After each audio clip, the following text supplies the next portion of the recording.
and for all who's the fattest on the show. Let's get this bit over with because we've been threatening to do it for days. One more chocolate chipper. Go ahead, keep eating because I'm going with you, I think. I thought Artie would refrain from eating till the weigh-in. Well, here's the thing. Right, here's all the fat guys. Who could be? I mean, look, I surprised myself by getting over 290, man. That was like, holy Christ. I mean, that was L depression for me. That was a barrier you hadn't broken before. Robin, not even close. I think, like, when I did Dirty Work, I was on my heaviest. I think that was on like 265. So wow.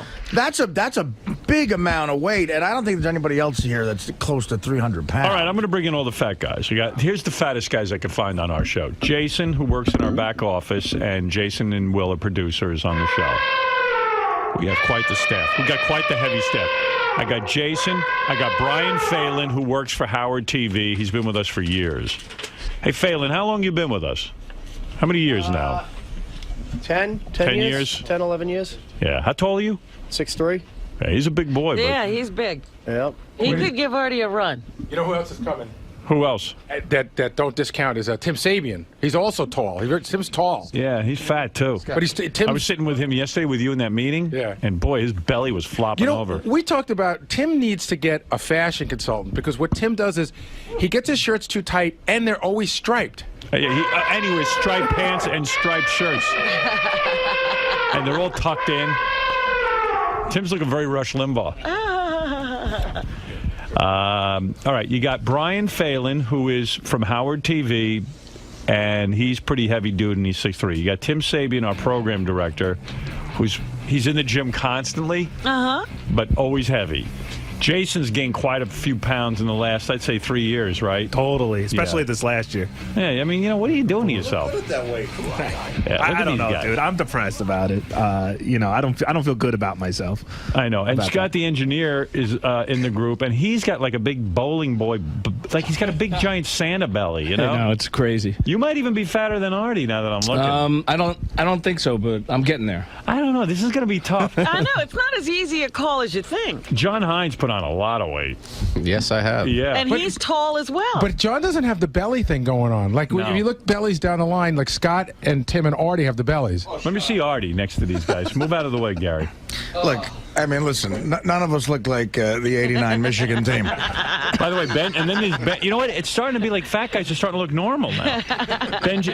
Hey, America's fat. Yeah. Yep. When I go to the Midwest to do stand-up, I'm consistently the thinnest guy in the room. That is true. And Benji is fat, but he looks a lot smaller next to Artie. He looks like half the size of Artie. Benji's way smaller than you, Art. Art's got the big head now and the big neck. Right. Like your neck is huge. He has no neck anymore. It's called fucking conditioning. I think Artie's going to weigh more than all these I guys. think Right, so. but what about the rest of the order? Who do you think is who's the thinnest guy in the group? All right, the guy who weighs the what happened to Phelan? Did he leave? No, he's working on the bending scale. over. Or he's working on the scale. He's rigging it. What's all that noise? Hey, is there a prize for the heaviest guy? We give a prize for every other fucking thing. I can't get like a We'll give sandwich you another somewhere? bag of cookies. What's that hum? You know, it's One of funny. the microphones, maybe. Let me see. Hold on. Wow. What mic is that? A or B? I'm on A. I'm on B. See, when I turn them off, it's better, right? Yeah.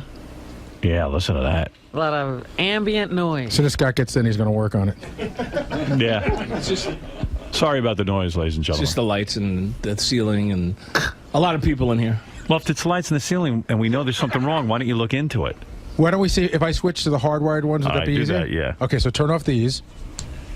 Yeah, turn those off.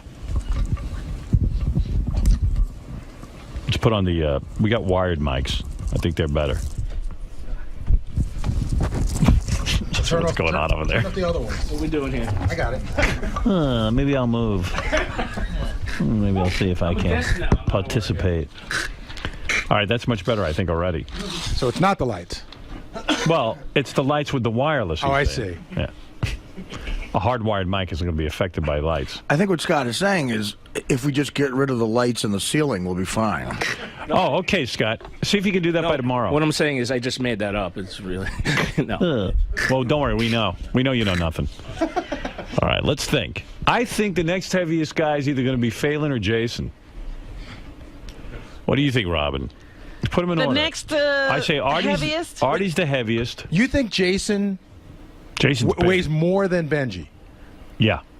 See, Yeah, I I do. disagree. I can't get a good look at everybody. I'm coming in. Well, who do you want? Yeah, come sit on the couch. I say Jason weighs more than Benji. I don't think so. I don't know, though. Benji doesn't look that big to me right now. He kind of looks normal. May I?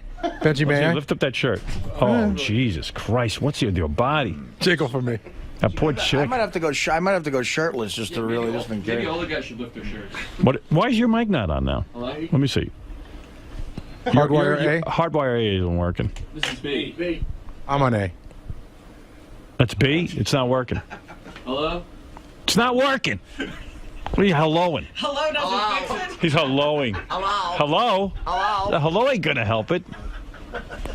Got a bunch of fucking nuts working. I think it's the lights. Yeah. Oh my God. I'll do the wireless. Artie's got his shirt off. Artie, you're definitely bigger than Benji. Everyone should take their shirts off. Artie, you're definitely big.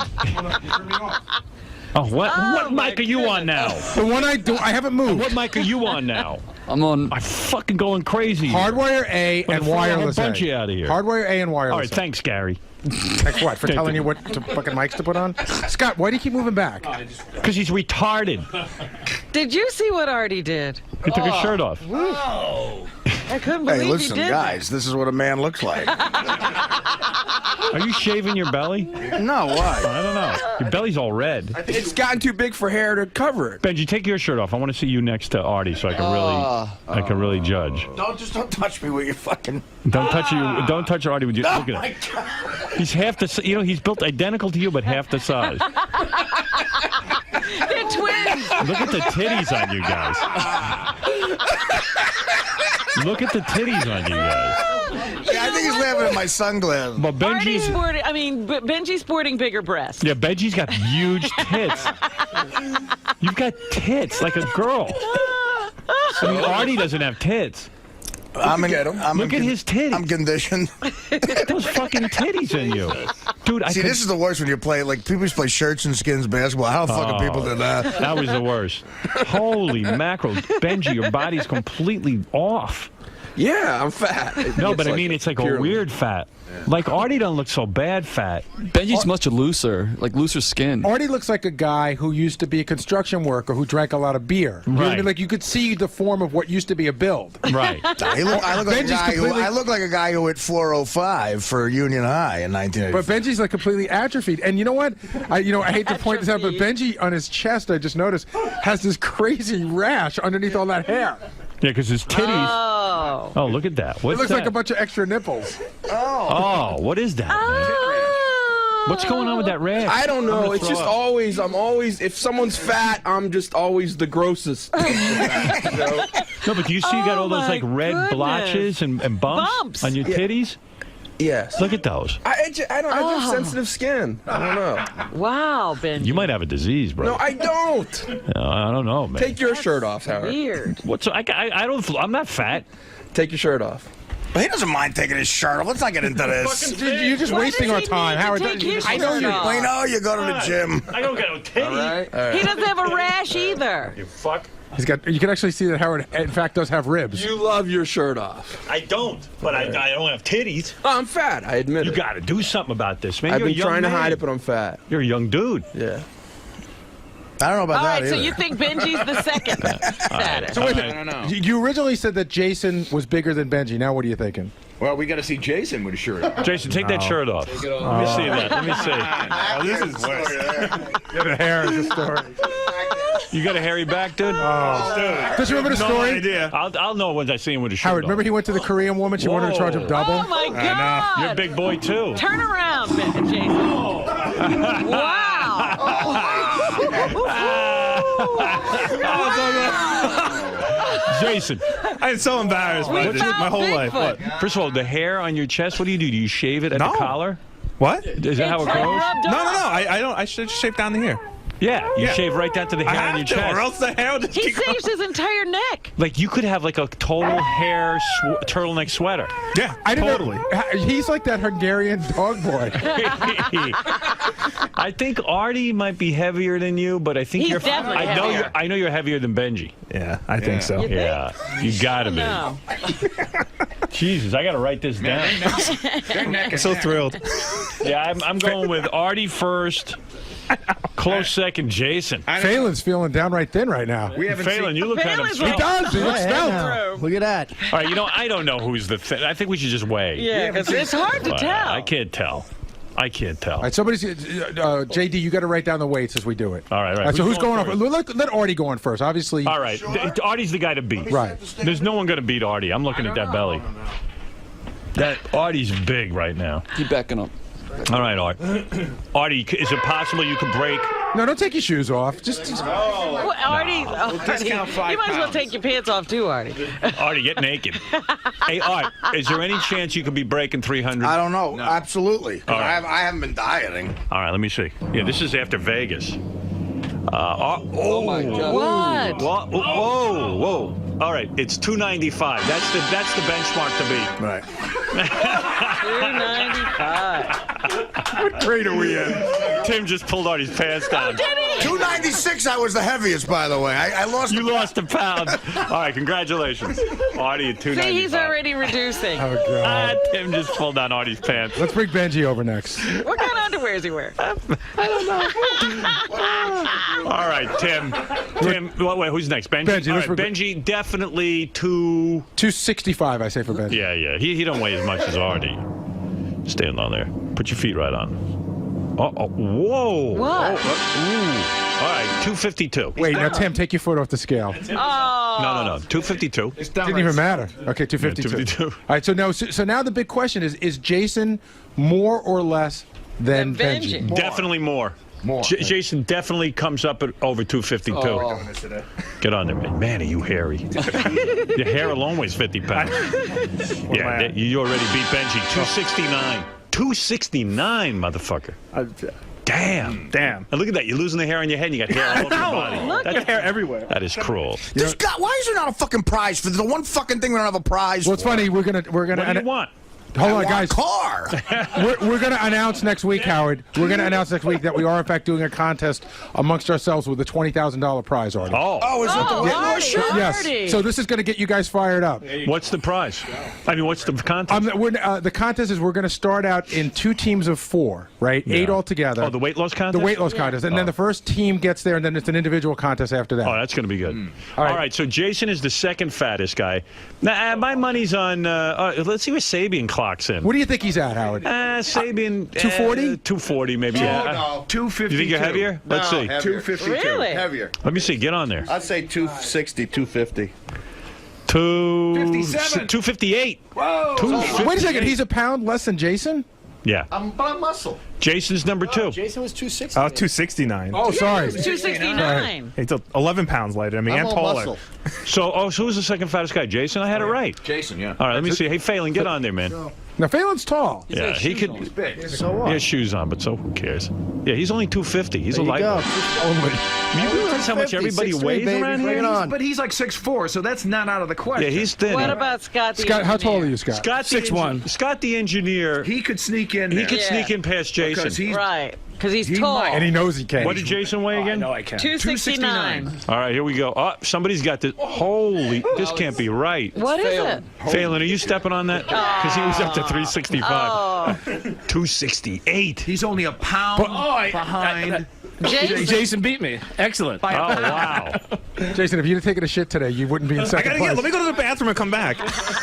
John Hine, I bet, is I don't know. He's the lightweight. John, you think you got these guys beat? No, I think I'll end up in the middle of the pack somewhere. Let me see where you are at. 243. Nah, I think I'm heavier than that. Let's see. 256. Whoa. We have 4 guys that weigh between 255 and 260. This is, Artie, you're not such a slob compared over to here. these guys. I'm telling you. No, listen, to think, though, 14 months ago, I weighed 200 pounds. That's the most astonishing, unhealthy statistic here. Artie's still 30 pounds heavier than, like, Who'd we miss? I mean, I gained 95 pounds. We in got a them all, year. huh? That's it. Will was 160. So I knew it was wins. Artie Jason. Man, we got a fat show. I heard Ganji's over 300. All right, so that's a good way. Yeah, what about Ganji? Where the fuck is He's he? not here. He's not here every day. See, he might have been the second guy in the No, group. Jason's got him beat. You think? I don't know. Jason, you got to slow down. What are you eating, boy? I know. Too much, What man. are you up to, man? Nothing. I think it's my all right, whatever. You I know. Make I enough eat. money to be eating that He was much. about to use the metabolism word. Did you? Right? I backed off that. Do you ever go out and take a walk or anything? Yeah. Well, I belong to a gym that I never go to. It's the worst. But at least you're in the gym. You know what I saw him doing yesterday too, Howard? I saw him doing like the fat guy move, which I've seen. You know, I've even been guilty of this, but I saw the bag lunch with the like tuna sandwich on whole wheat bread yesterday. Yeah. Yeah. What is that? What's that? Is that the fat guy move? What does that mean? It means he's going to try to start losing weight now. Every day. I'm down 4 pounds in 2 weeks. Everyone get excited. Yeah.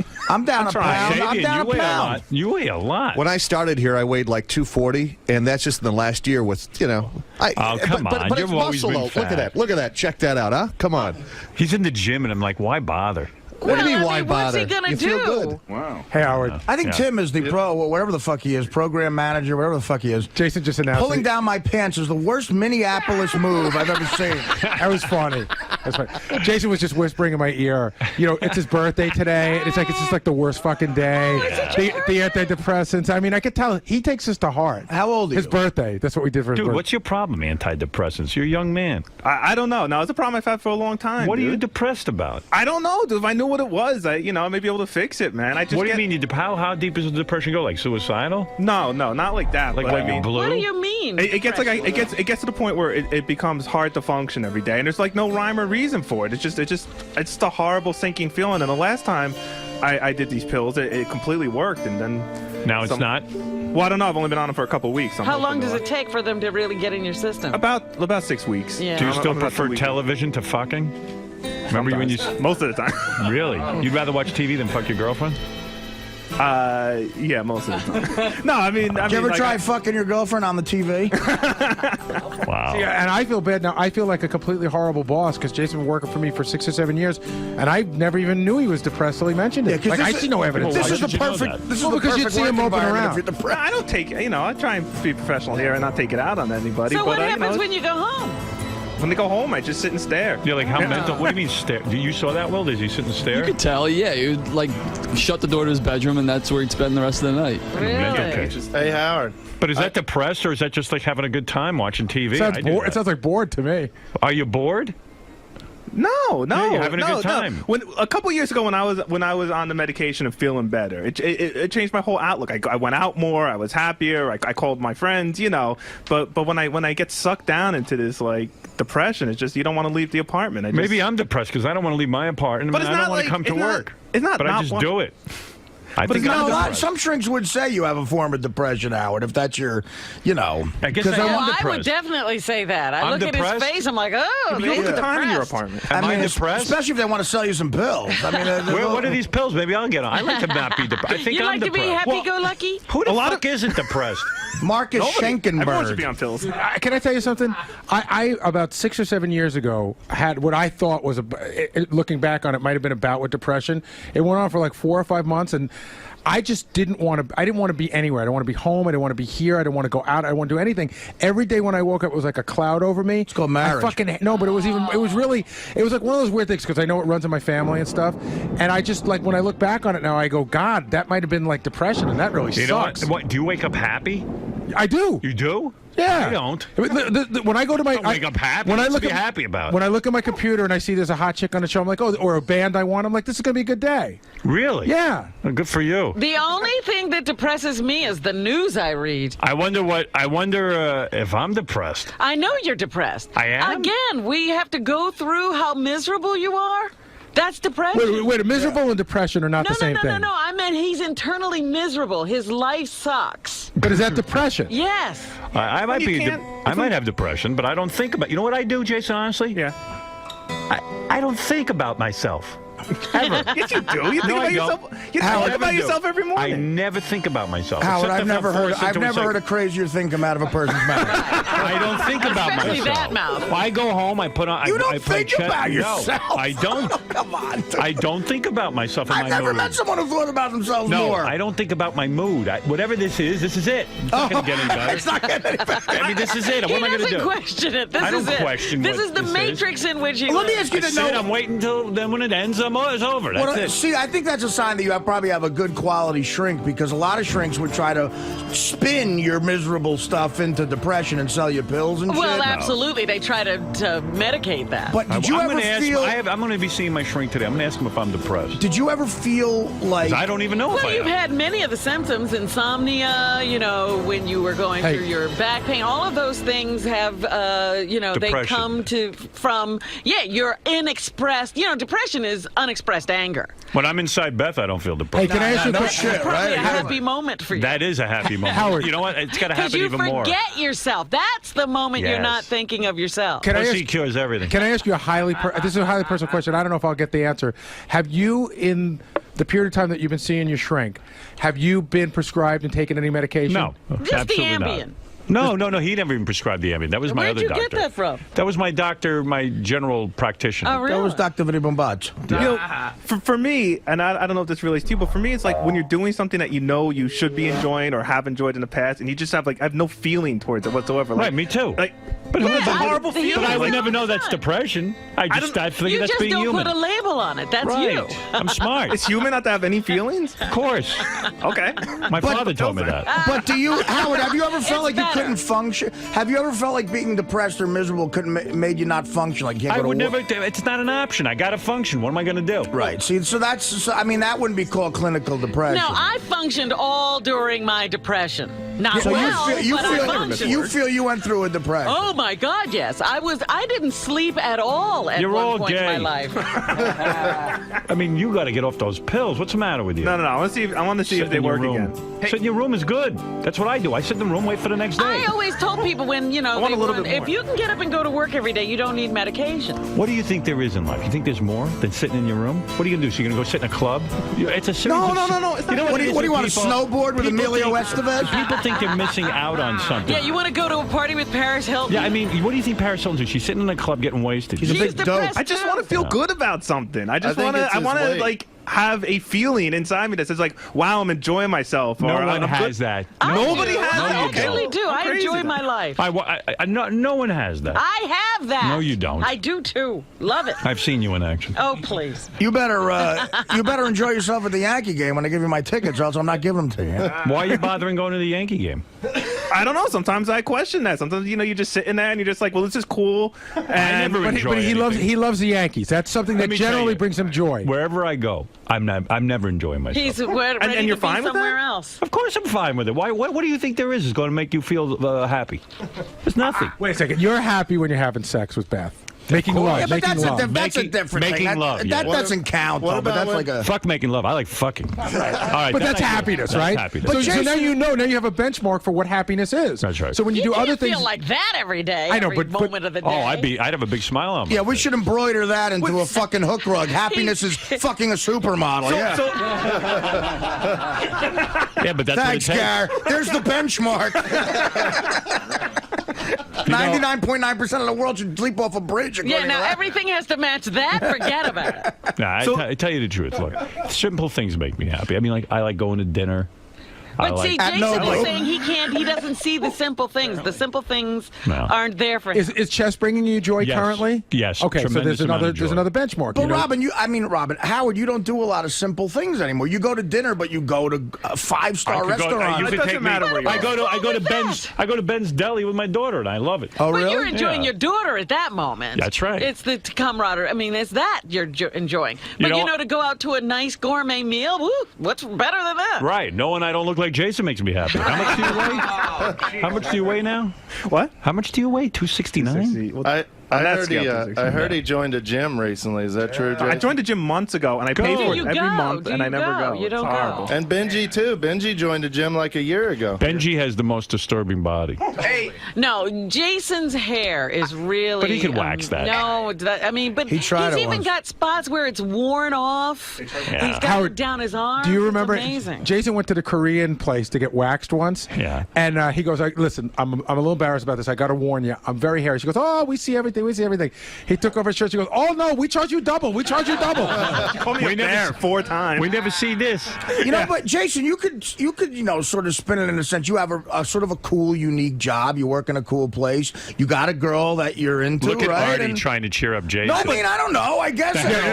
You know what, Artie? It's a lot like when you showed up to Casey's intervention. No, but listen to me. I love that you're trying to make him happy and see the goodness in his life. You're Well, I pointing out the am. good Well, what things. about seeing the goodness in your life? for I Christ's realized sakes, trying to kill yourself. It took me a while to realize that every depression I went through was actually withdrawing from drugs. It wasn't a real some shrink told me you were just withdrawing from all the drugs you were doing. That was caused your depression. I've never gone through depression just caused by just Are you living. depressed now, or are you happy? I'm better now because I'm actually sort of going through a happy period right now. Yeah. I haven't been on a drug in a year and a half. All You know, right. so if you get the farther away you get from that shit and being dependent on it, the better I get. But, Jason seems to be just depressed by life in general, and that sucks. You know, Yeah, he doesn't even have the excuse of doing drugs. Yeah, I mean, Right. What's he going to do? He can't get away from the drugs. What's the drug they got you on? Lexapro. Lexapro. Yeah. Hey, Good Howard. stuff. 20 milligrams. Does that give you erectile problems? It did towards the end of the last time. That's why I stopped taking it. But Yeah, So far, so good. You banging your girlfriend at all? yeah. Yeah. Even on the Lexapro. Right now, I just started, but I did have her prescribe me Viagra in case of emergency. Oh, my 'Cause God. I told her I'm not going through that How again. old are you, man? 28. 28. You're on Viagra? No, I'm not on Viagra. The pills, the Lexapro last time caused problems. Dude, at toward the 28, end. But you weren't taking Lexapro. I don't care. You're 28. You don't care about anything. You know what? We had Stuttering John took. Remember he told us he took Prozac, and he couldn't finish. Nah. He couldn't finish. Well, there's nothing wrong with Fuck that. with you. Do you want him to? Who'd want John to finish? Really? And what emergency do you need Viagra? I have an emergency. Emergency use of Viagra. I need emergency boner. If you're sitting in front of Beth and you can't get it up, that's a fucking emergency. Don't you agree? Well, you know what? If I can't get it up in front of her, it's over. It's over. It's right. Hey, Lay me down and put me in my grave. What? Can we have a little bit of fun with these guys? Would you want them to all do synchronized jumping jacks? No, I don't want to see anybody with their shirt off anymore. That's your Why gay do you fantasy. want him to strip down and do I think it jumping just jacks sounds for you? funny. Like it'd sound like an elephant, a pack of elephants in this room if they're all Dude, you're doing no jumping lightweight jacks. either, honestly. I know, but I feel a lot better about myself after this bit. He's only 220. He's thrilled. No, I'm 203. All right, thank you, boys, and I appreciate you all being weighed in. I know it's not easy. All right, Richard's thank you. coming in for the smelliest employee. Yeah, we're thinking of having a contest. Yeah, he's the benchmark for that, for sure. Nah. Wow, you're the heaviest, but not by much. Not by much. No one came close to me. What did you weigh to? What? 295. No one 295. came within 30 fucking. Jason weighed almost 270. 269. So that's still 25 pounds. That's true. It's true. You could lose 25 pounds and you'd be as fat as Jason. Right. So I mean, where's my fucking prize? This is the best of the wrap-up show. A recap and behind-the-scenes look with John High and Gary Dell'Abate. The best of the wrap-up show begins now. Hey everybody, it's Shuli, and on Monday's wrap-up show, tensions were running a little high. People came in, were already planning their escape for Tuesday and Wednesday, and Howard called them out on it, and I jumped in as well. And some feelings were hurt. People were on edge. They were not happy with me, and I had to go into the wrap-up show and defend myself for trying to be funny on a comedy show. Go figure.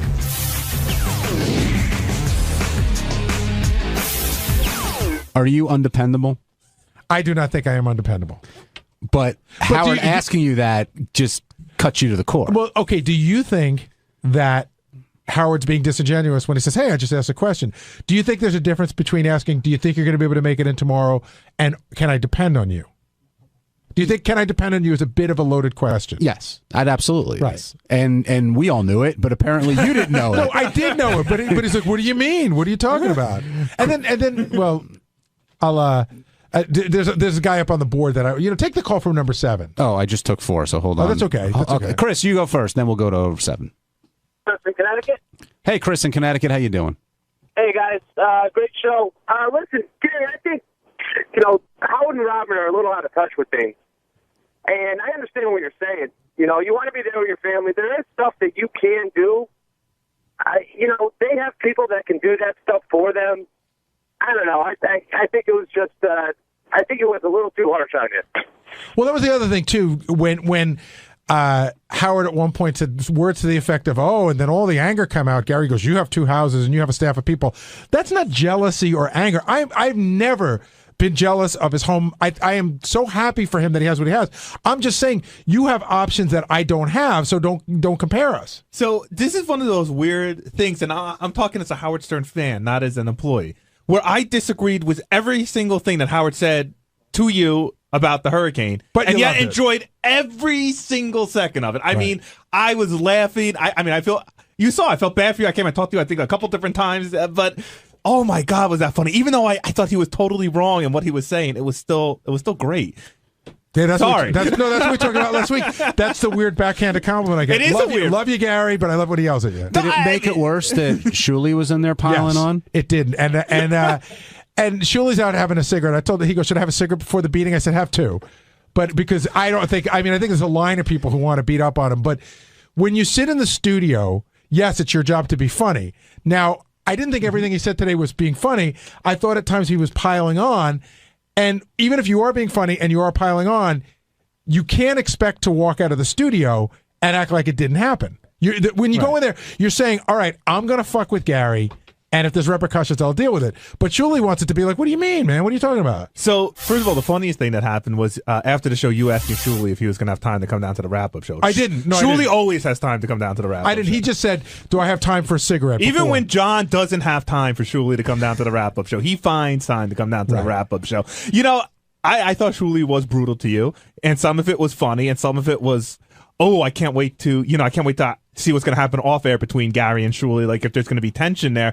But there is something to be said since Julie's not here to say like, hey, he's auditioning for a job.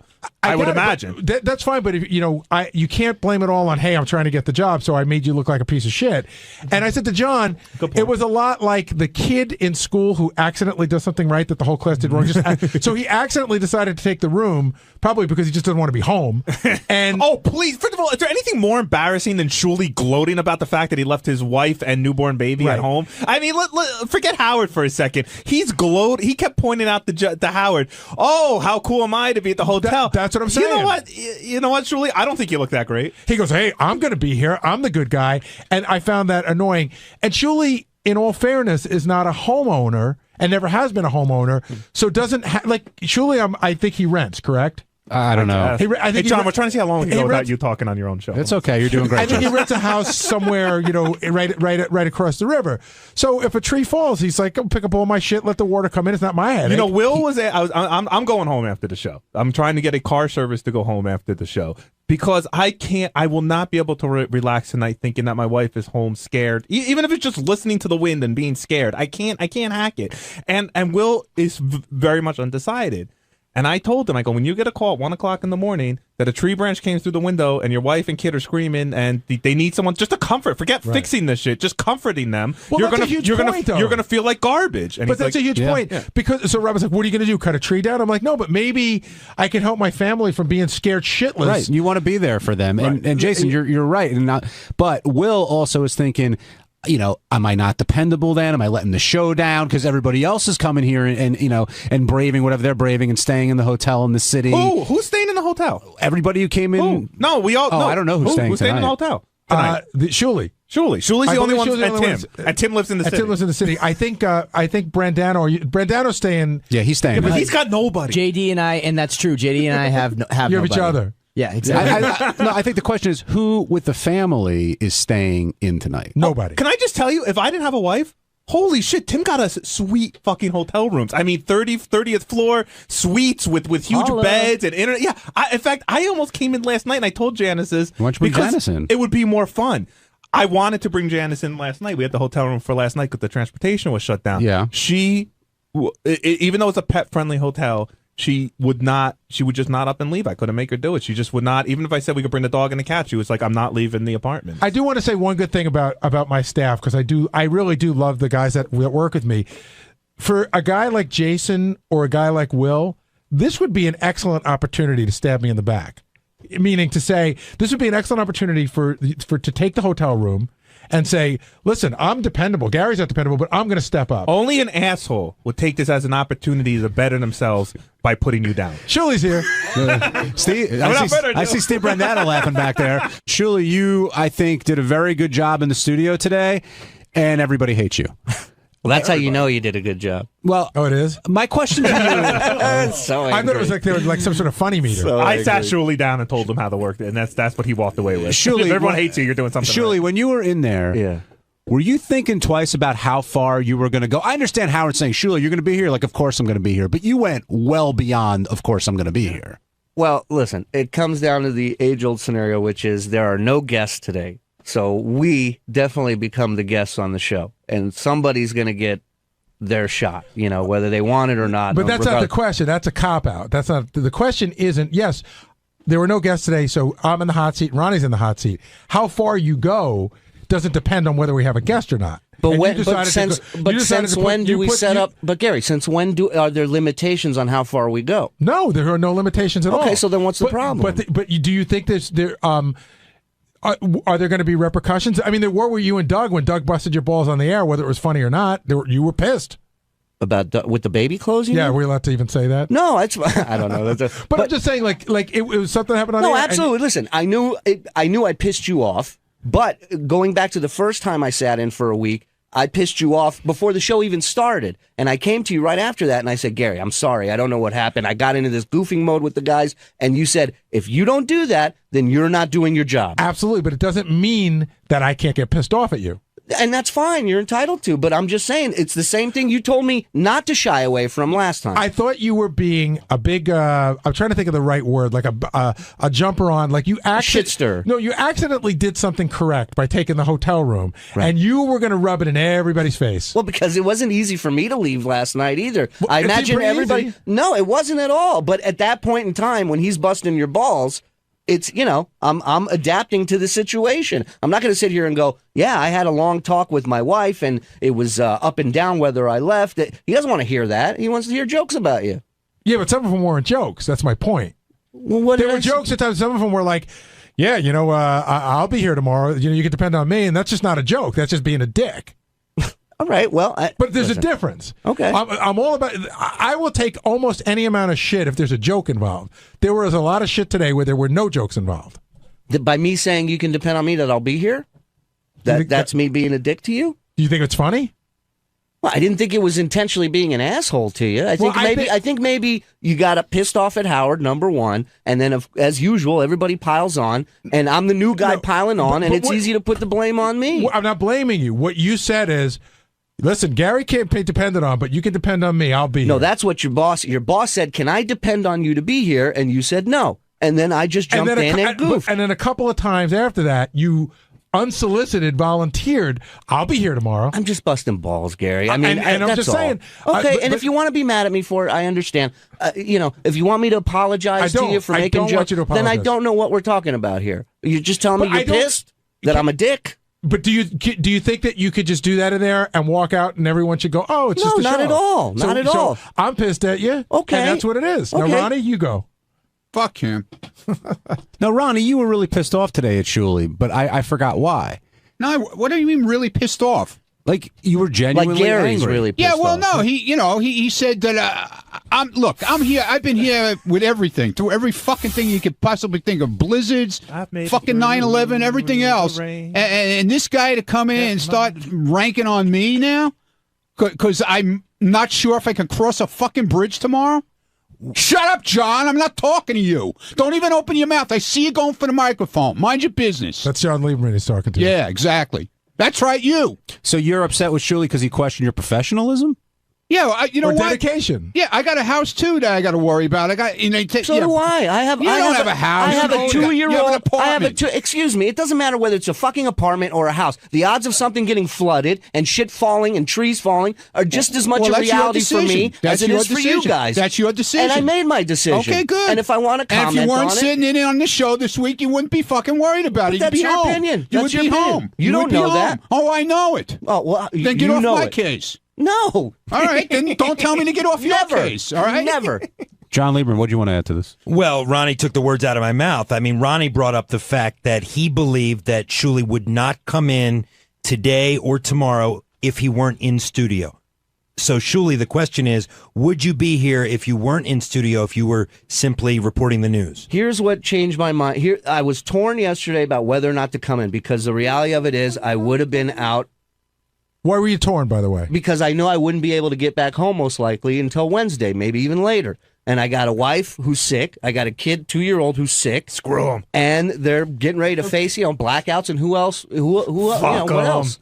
So I said, listen, I don't know what to do. I called Tim. I said, what do you think I should do? Don't stay with your sick wife and kid. And Tim said, listen. He's smart. Go to a hotel room. Yeah. I get it. I'm not JD, Jason. They're going to work here. But so I said to him, what do you think I should do? And he said, well, Howard said he's working. As soon as I heard that, decision was made. Done deal. I said, if Howard said he's working, I don't want to be on that list of people who don't show up. But hey, Shuli, first of all, I thought you were very funny today on the air. Thank you, Jay. But I didn't say he wasn't funny. I mean, I can understand why people are upset, but hey, listen, I understand. I think if anybody does. He was funny today. I just thought there were times when he wasn't being funny, and it just seemed vindictive. But how are you going to feel if you get a call tonight at the hotel, the 1 a.m, a tree branch fell through the window, the baby's crying, I can't stop, I'm scared, that there's so much noise going. Like, how are you going to feel? It'd be terrible. It'd be terrible, Jason. I don't know what I would do. I would try everything in my power to get back home and to help them any way I could. But see, that's why I can't. That's why I can't stay in the city tonight. And I'm not knocking you for it at all. I'm not knocking any of you guys for going home. Yeah, you are. Well, you did. You knocked me on the show. But Gary, during the show. Shuli wouldn't have been here unless I called him yesterday and told him to come in, right, Shuli? That's not. Excuse me, Tim. Excuse me. Nobody was mentioning anything about fucking work tomorrow and whether or not people were coming in. So I called you and I said, I sent you an email. I said, are we getting rooms or is it every man for himself? I didn't tell him I'm not coming in. So don't come in and say that. Tim, what did I ask you when we got? Tim sent me an email You said, is Shuli coming in? Because if he comes in, I'm in. What I said was, Tim sent the thing about the hotel. I and heard immediately if right Shuli back, comes I in, go, the whole world has to be here. are you covering meals? And Tim wrote yes. And I said, all right. Well, then Oh my God. Jason goes, I assume this means transportation and meals. Well, I'll tell you guys what. I was just outside. You would never know there's going to be a hurricane. Wow. Holland It's called the Tunnel. calm before the storm. But it's coming. Breaking. Holland what they Tunnel close? is closing at 2. Oh, we gotta go. Brooklyn Battery Tunnel closing at 2. Hoboken closing at 4. So it would be fair to say that Letterman would be 99% not doing a show today, correct? Well, we wouldn't have, first of all, his show can't go on without guests, so I don't know who he's having on. I think his show could go on without guests. Have they ever done one without guests? I think he's capable of it if need be. If nobody can get there, then yeah. I mean, if the bridges and tunnels are closed, then there's nothing anybody can do unless they're Sources already are in the saying city. all bridges and tunnels will be closed by 4 o'clock today. So what happens? Sources. So what happens? I set my alarm for the same time I do every morning, and I get up tomorrow morning at 4:15. And the first thing I do is I go on the internet if I can get internet at my fucking house. Right, your power's up. Good. But I have a generator, and I see that the bridges and tunnels are still closed. So I now physically can't get in. It's not a matter of would I like to, do I want to brave it? I'm not going to be able to get in. So what do you do? Well, what do you think will happen? Do you think that Nothing will happen. Here's what's going to happen. No. Nothing's going to happen. The radio show will go on if Howard's here.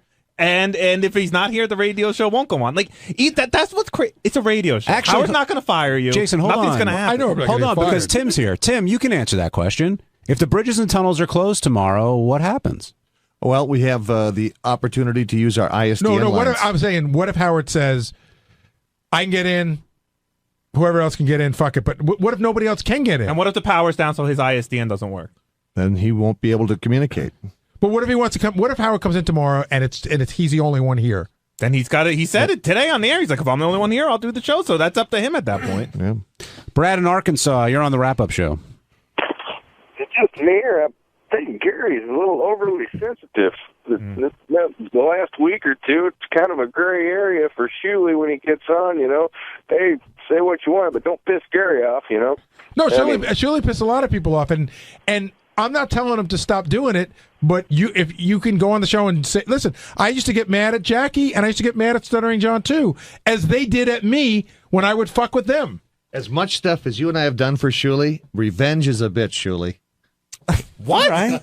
Jesus Christ. It's also a shitty show on Wednesday nights on ABC. As long as we're all beating up on Shuli, one thing I did as a fat guy, I took offense to this, that Tim took you out to a meal. Yes. Yeah. And then you paid for it, and then you turned around on him. And see, like, I think as a fat guy, if did I someone not pays for offer me. you money out of my pocket for my cheesecake that I ate? did. Okay, thank you, Jason. Number one, I'm not a total schnurr, all right?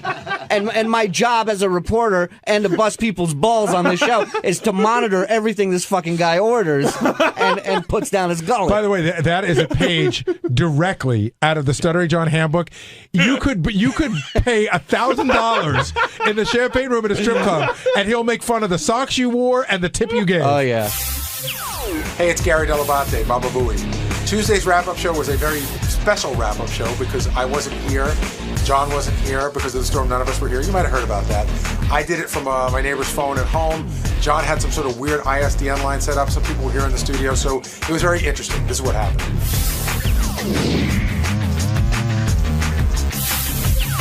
So, rough morning for you, Gary, and I'm not talking about the weather. Yeah, you know, it's an interesting thing. I thought, you know, I left everything in good hands. I did not go to sleep last night with the idea that I was not coming in this morning. I knew that it was a distinct possibility, but I thought I'd make every effort. So I was up at about 4:15. Tim and I spoke a couple of times, and I got a hold of Ronnie, and Ronnie said, "Don't even bother. The bridges and tunnels are closed. There's no way that you're getting in." And so now I'm trying to figure out a way to listen to the show because I should point out, I have no internet, no telephone. I am calling from my neighbor's house right now, who for some reason is the only person in the neighborhood with a hard line. I have a lighting system in my house which blew up last night and, you know, started smoking in the basement. So I don't really have lights on the first floor. But listen, I have a generator. I'm in good shape. I get satellite TV. My refrigerator's working, and I can charge, you know, devices, but I can't really use much.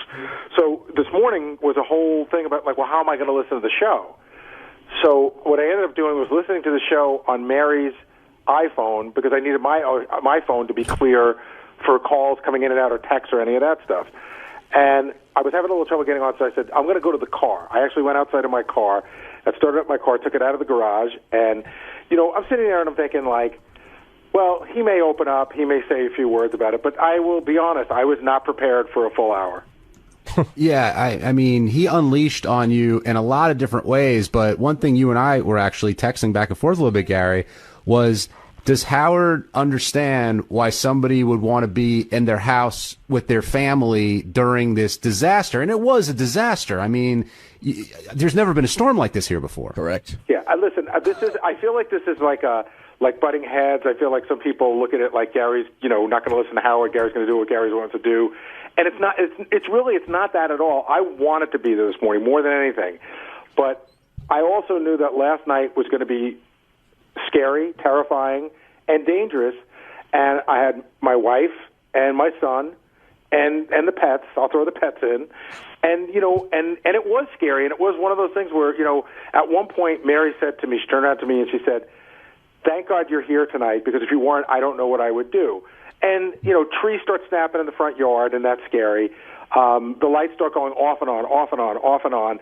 And like I said, it blew out the lighting system. So then we smell smoke, and Mary's like, you know, ready to call the fire department. I'm like, hold on. And so we weren't prepared to be without lights. So now I had to go look for all my I didn't really replace any of my flashlights because I know the generator will kick in. And so there were scary moments last night. Now, did a tree hit my house? No. Did anything bad happen to my family? No. But it's easy to look back on it now.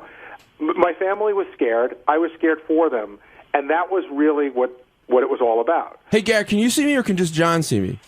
Just John. Okay.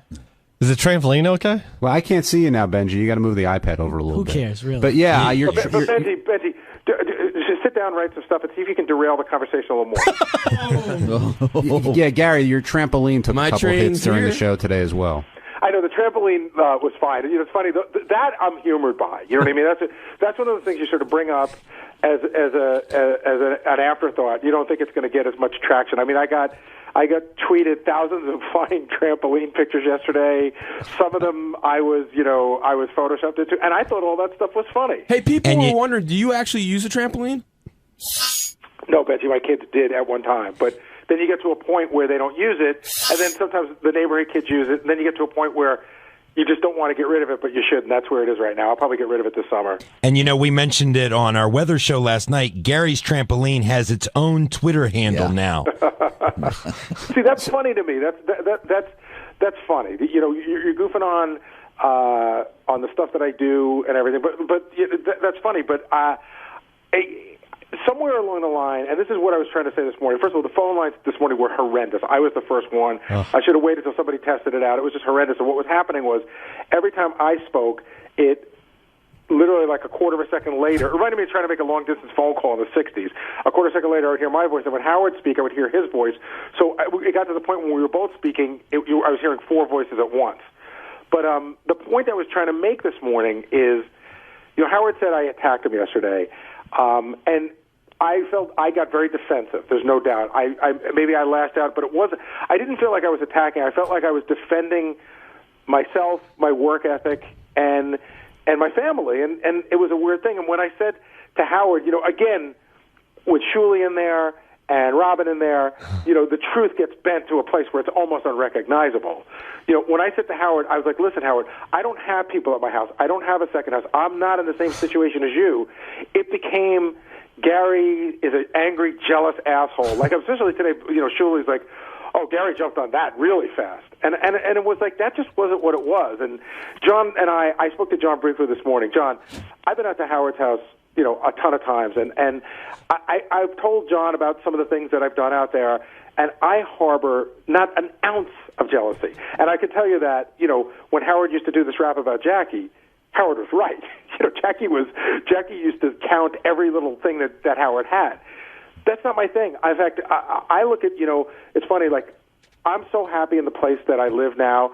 And Mary and I remember the day we moved in, we looked at each other, we go, this is more than we ever imagined we'd ever have. And I don't get jealous when I go to other people's places because I'm so happy with what I have. So I wasn't saying, you know, hey, you're the big bad boss.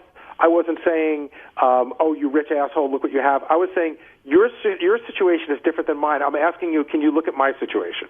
Hey, JD, what was it like in there this morning without Gary, Jason, Will, me, all the people who are usually there? It was a little nerve-wracking. First, you know, I had to deal with the spots, like the live spot books, because they weren't. I didn't get any emails or anything about it, and then finally we were able to look up and see what the live spots would be, and then I had to find. Jim was able to print out the other copies of the spots, and you know, and then, you know, just pitching stuff to Howard, and it was just nerve-wracking. Can I give a big shout out to JD? JD and I went over all the pages yesterday. And I went to, you know, we haven't played this. We played this once. I know he liked this. He hasn't heard this yet. And I don't know what you did during the breaks, but I know what I heard on the air, and you did an amazing job of getting the stuff to him. So thank you. Hey, Gary, it's John. Yes. Did I get it right? Well, which part? The forecast. Oh, of course. Yes. Right, yes, you're good. You're excellent. You did a good job. Thank you. Was Steve? You did, though. He did. I mean, yes, you got it right. Was Steve Brandano getting comfortable in Gary's chair? I heard him chime in a couple times over the. Brandano started the morning with a Diet Lemon Snapple, a can out of Gary's refrigerator, treating himself to a drink that he says he hasn't had in 7 years since he's been I said here. that would be my one shot at Gary for the whole day, because you know how it is around here with Howard TV and everybody in the news. Like they want you guys to be like, oh yeah, no, I can do this without Jason and Will and blah blah. All I did was have my Diet Snapple, and then, you know, I think we ran a pretty good show after that. I felt for Steve when I heard the part where Howard got mad at you about the phones, and I know what it's like to, you know, I knew, you know, Tim and I spoke at 4 o'clock this morning. There's, like, you know, not to get into it, but 3 of the 5 units that you need were down. We were trying to reroute calls this way, and you really have no say or pull over anything, Steve, except to relay information to Howard. You don't really know what to do. And I know that you were doing your best to put calls up, but at one point he's like, all right, this is enough. This is enough.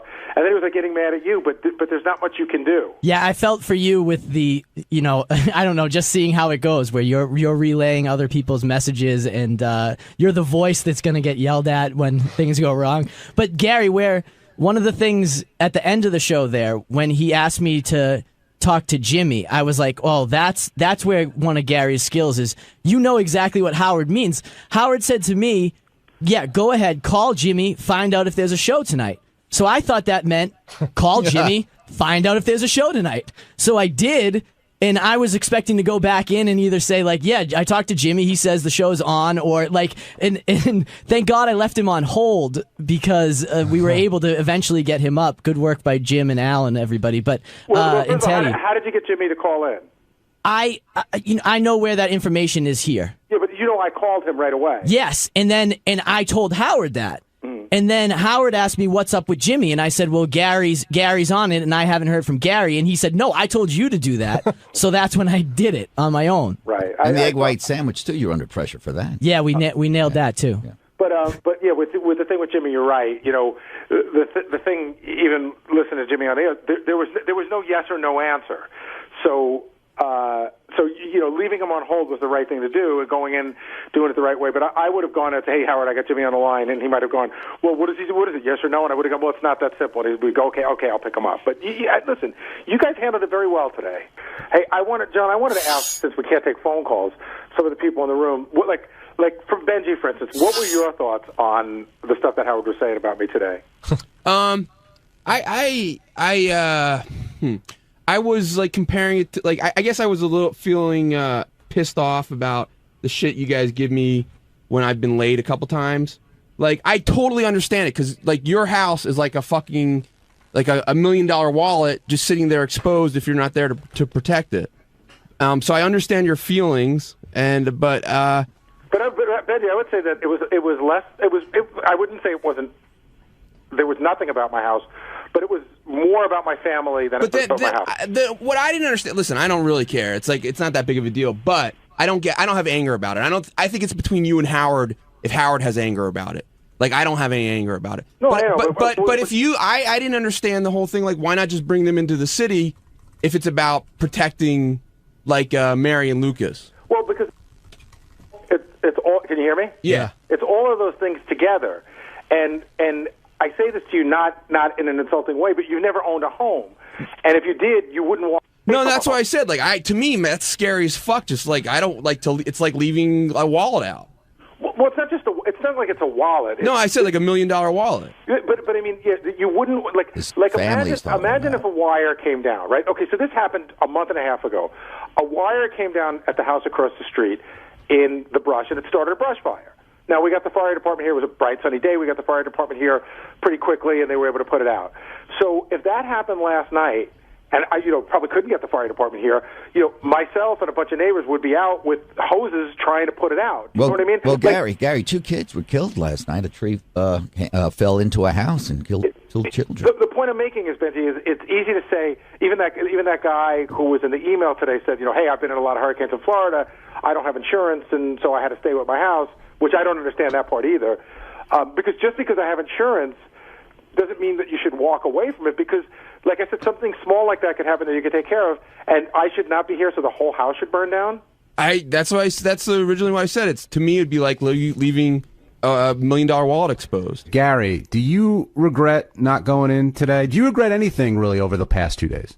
Okay, I don't regret not coming in today, and I will tell you that, when last night, when all the stuff was happening in the house, between 6 and 7, Mary at one point looked at me. She goes, "I am so glad that you were here. I'm so glad that you didn't stay in." And this morning, she got up at about 7 o'clock, 7:30, and she could tell that I was visibly upset. She could tell that I was just upset. She said, "What happened?" I said, "It's yesterday, like times 100, and today I don't believe is kidding." I should point that out. Like, a lot of people hit me yesterday and said, "Hey, I thought Howard was kidding. It was just a bit for the show." But I think today there was no mistake. There was no joke involved. And I told Mary, I said, I'm just getting hammered today. It's, I'm a disloyal scumbag. And she looked at me, and these big tears welled up in her eyes, and she said, you know what? Nobody can tell you any differently. You did the right thing. So I didn't need her to tell me that, but it was great to hear. On Wednesday's wrap-up show, it was all about the hurricane, how everyone was responding to Howard and Robin wondering where the dependable people were. Ross Zapin thought Jason would take advantage of the opportunity. Richard was upset. A lot of people were upset. Tempers and tension running high, which makes for a good wrap-up.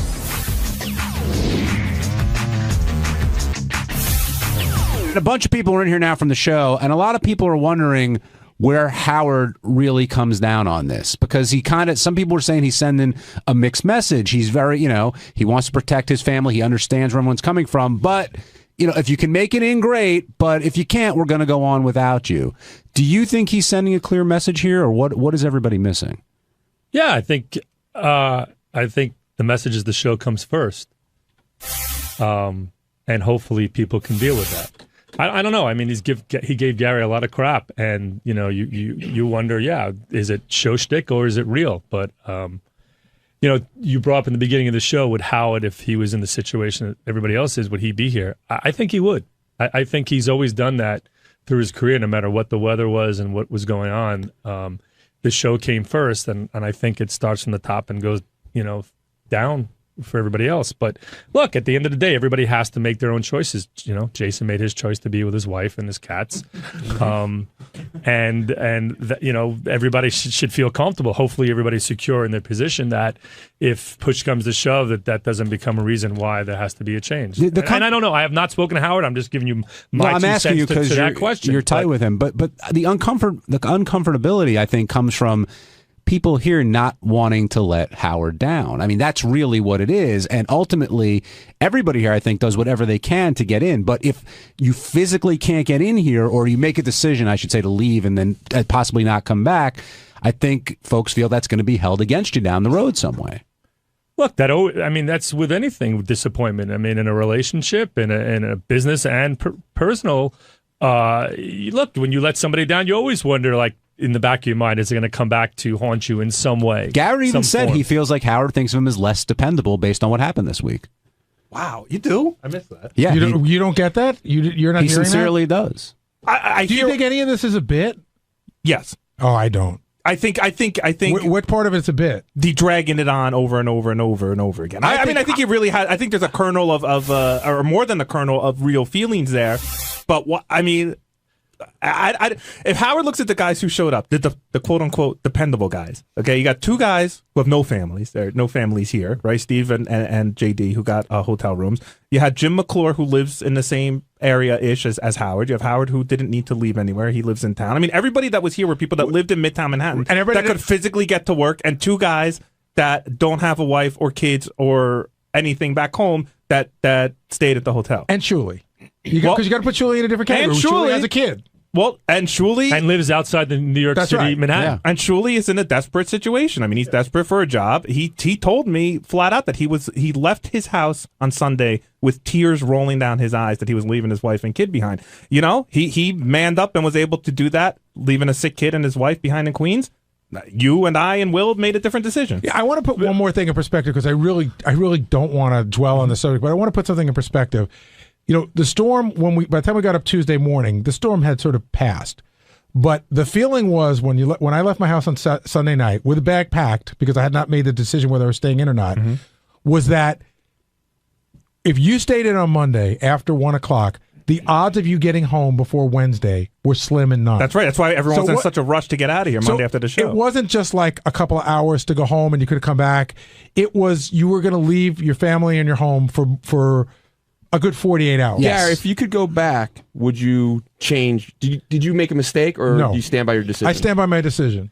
And one other point, going back to, you should always remember those shows and those times that Howard says, Gary's the best parent on this show. So I think, shtick and real life, I think you may get the benefit of the doubt, like deep down, he knows that your family's coming first. I just see the face over your shoulder laughing at that statement, by the way. No, but I'm not opposed. In other words, what Ross is saying, whether I'm the best or not, because that's what bothers Scott.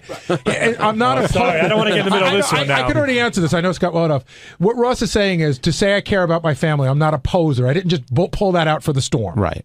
Jason, on the other hand, and honestly, I think this was your chance to step up, but no one else around. I know I kept joking with Steve calling him Al Haig back there, but this was your chance to be Gary. First of all, to get there when nobody was around, and it was your chance to really step up and show.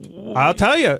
I see every day as an opportunity to step up, and I've showed Howard what I can do, and he's promoted me and given me accolades every day on the air. Look, there was no way. Territory, though. This was part of the territory, and if Howard said, I cannot do the show without you tomorrow, I need you to be here, then maybe that would have been a different conversation. But if he would have said that to you. If he would have said that to me, he goes, if he said, I need you here tomorrow or we can't do the show, if you're not here for me, the show doesn't go on. Right. That would have been a different conversation.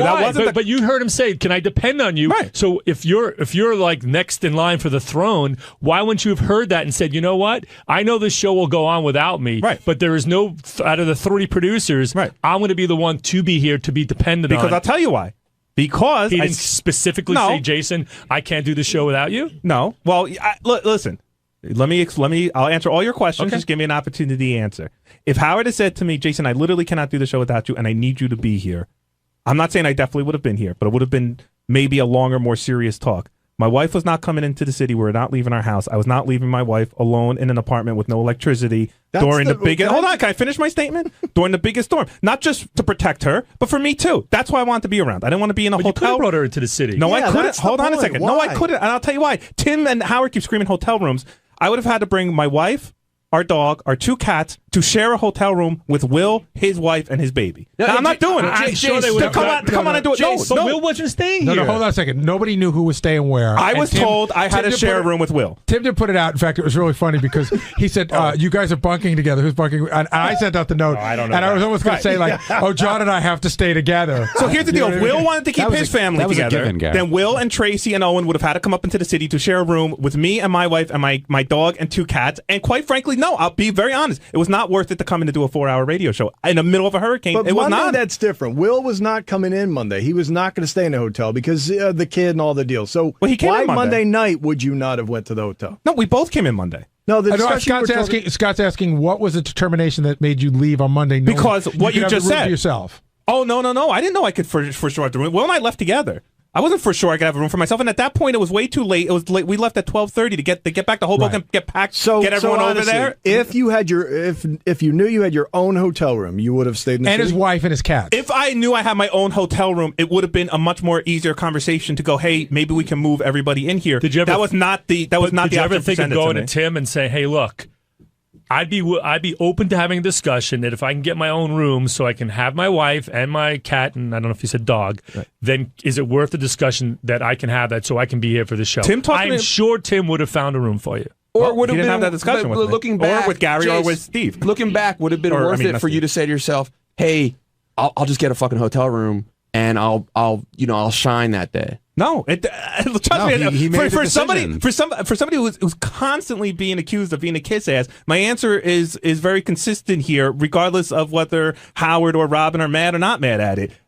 Nobody was coming into the city. The city was a more dangerous place to be than where I was staying. I was in a very high point in Hoboken. Hoboken is a disaster area, except in a 3-block radius around my house. And I wasn't going to leave my wife there by herself. And I wasn't going to be separated from my wife during the middle of that storm when the power goes out and everything. And if I had internet access and I could see what was happening in Hoboken, because I just saw the pictures today, I'd be my heart would be ripped out of the chest. I couldn't do it. Maybe Shuli's got a stronger constitution than me. I don't know what to say. He wants it more. I don't know what to say. Well, hold on. Let's move off this because Richard's here. I will get back to it. But Richard, of Doug, Gary, Scott Salem, everybody, it seemed like Howard said he was most disappointed in you. And you try to explain the rain and how you were dealing with that, but Robin and Howard really didn't seem to really want to hear that. Well, he seems like he's disappointed in me a lot of times, whether I'm here or not. By the way, I think if you got me, Doug, Richard, and Scott in here, each one of us would individually tell you that we thought he was most disappointed in us. Well, hold on a second. I would say me, Doug would say Doug, Richard would say Richard, and Scott would say Scott. But see, I don't think he was most disappointed in me because I think he thinks I'm kind of retarded anyway, so I don't think he was surprised. Well, Robin really lit into you today.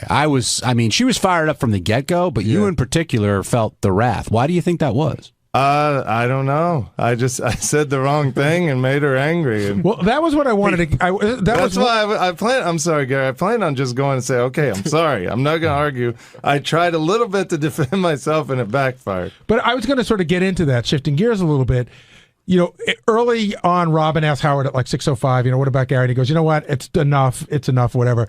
And Robin seemed to want to talk about it more than when Doug came in, they spoke about it. But Robin, I would say, seemed angrier about it than Howard. I agree. Even to the point where she said, you should hear what I say about these people off the air. Well, Robin has Jim said McClure, about, call in. Robin has said about me before, and I'll never forget this. She said one time, nobody would care if I died. Wow. And so it's like nice. I'm not. I'm used to being ripped into by her. But the thing that was getting lost there was, she was saying whether, why would you leave your family in a dangerous place? And I would say that's not the same situation. I didn't leave my family in a place where they could die.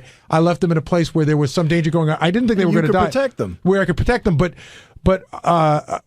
Robin was just so angry. A lot of venom, just venom. And she does not see that money does play a part in this. Like, us wanting to protect our houses is very important to us. Maybe it's not to her. Maybe she's got enough money to. Yeah, why not? Let's let it it get washed out to sea. She'll just buy another one. Well, they kept saying to me that all my stuff is junk. What does it matter? And by the way, it gets ruined. and by the way, because Robin really, I don't think she understands what relationships are like, considering she hasn't really been in a real relationship in a long time. So let me explain something about what it means to protect your family. No, I couldn't do anything if a tree crashed through my roof. Okay, I couldn't do anything. What I could do is be there and hold my wife's hand when the power went out, and to be the guy that says everything's going to be fine when I knew everything might not be fine. Robin has a lot of opinions about how people should protect or not protect their loved ones. You know what, Robin? Why don't you find a loved one and then you can tell us how to protect her? All right, Jason, calm down. But he's got some venom in it too.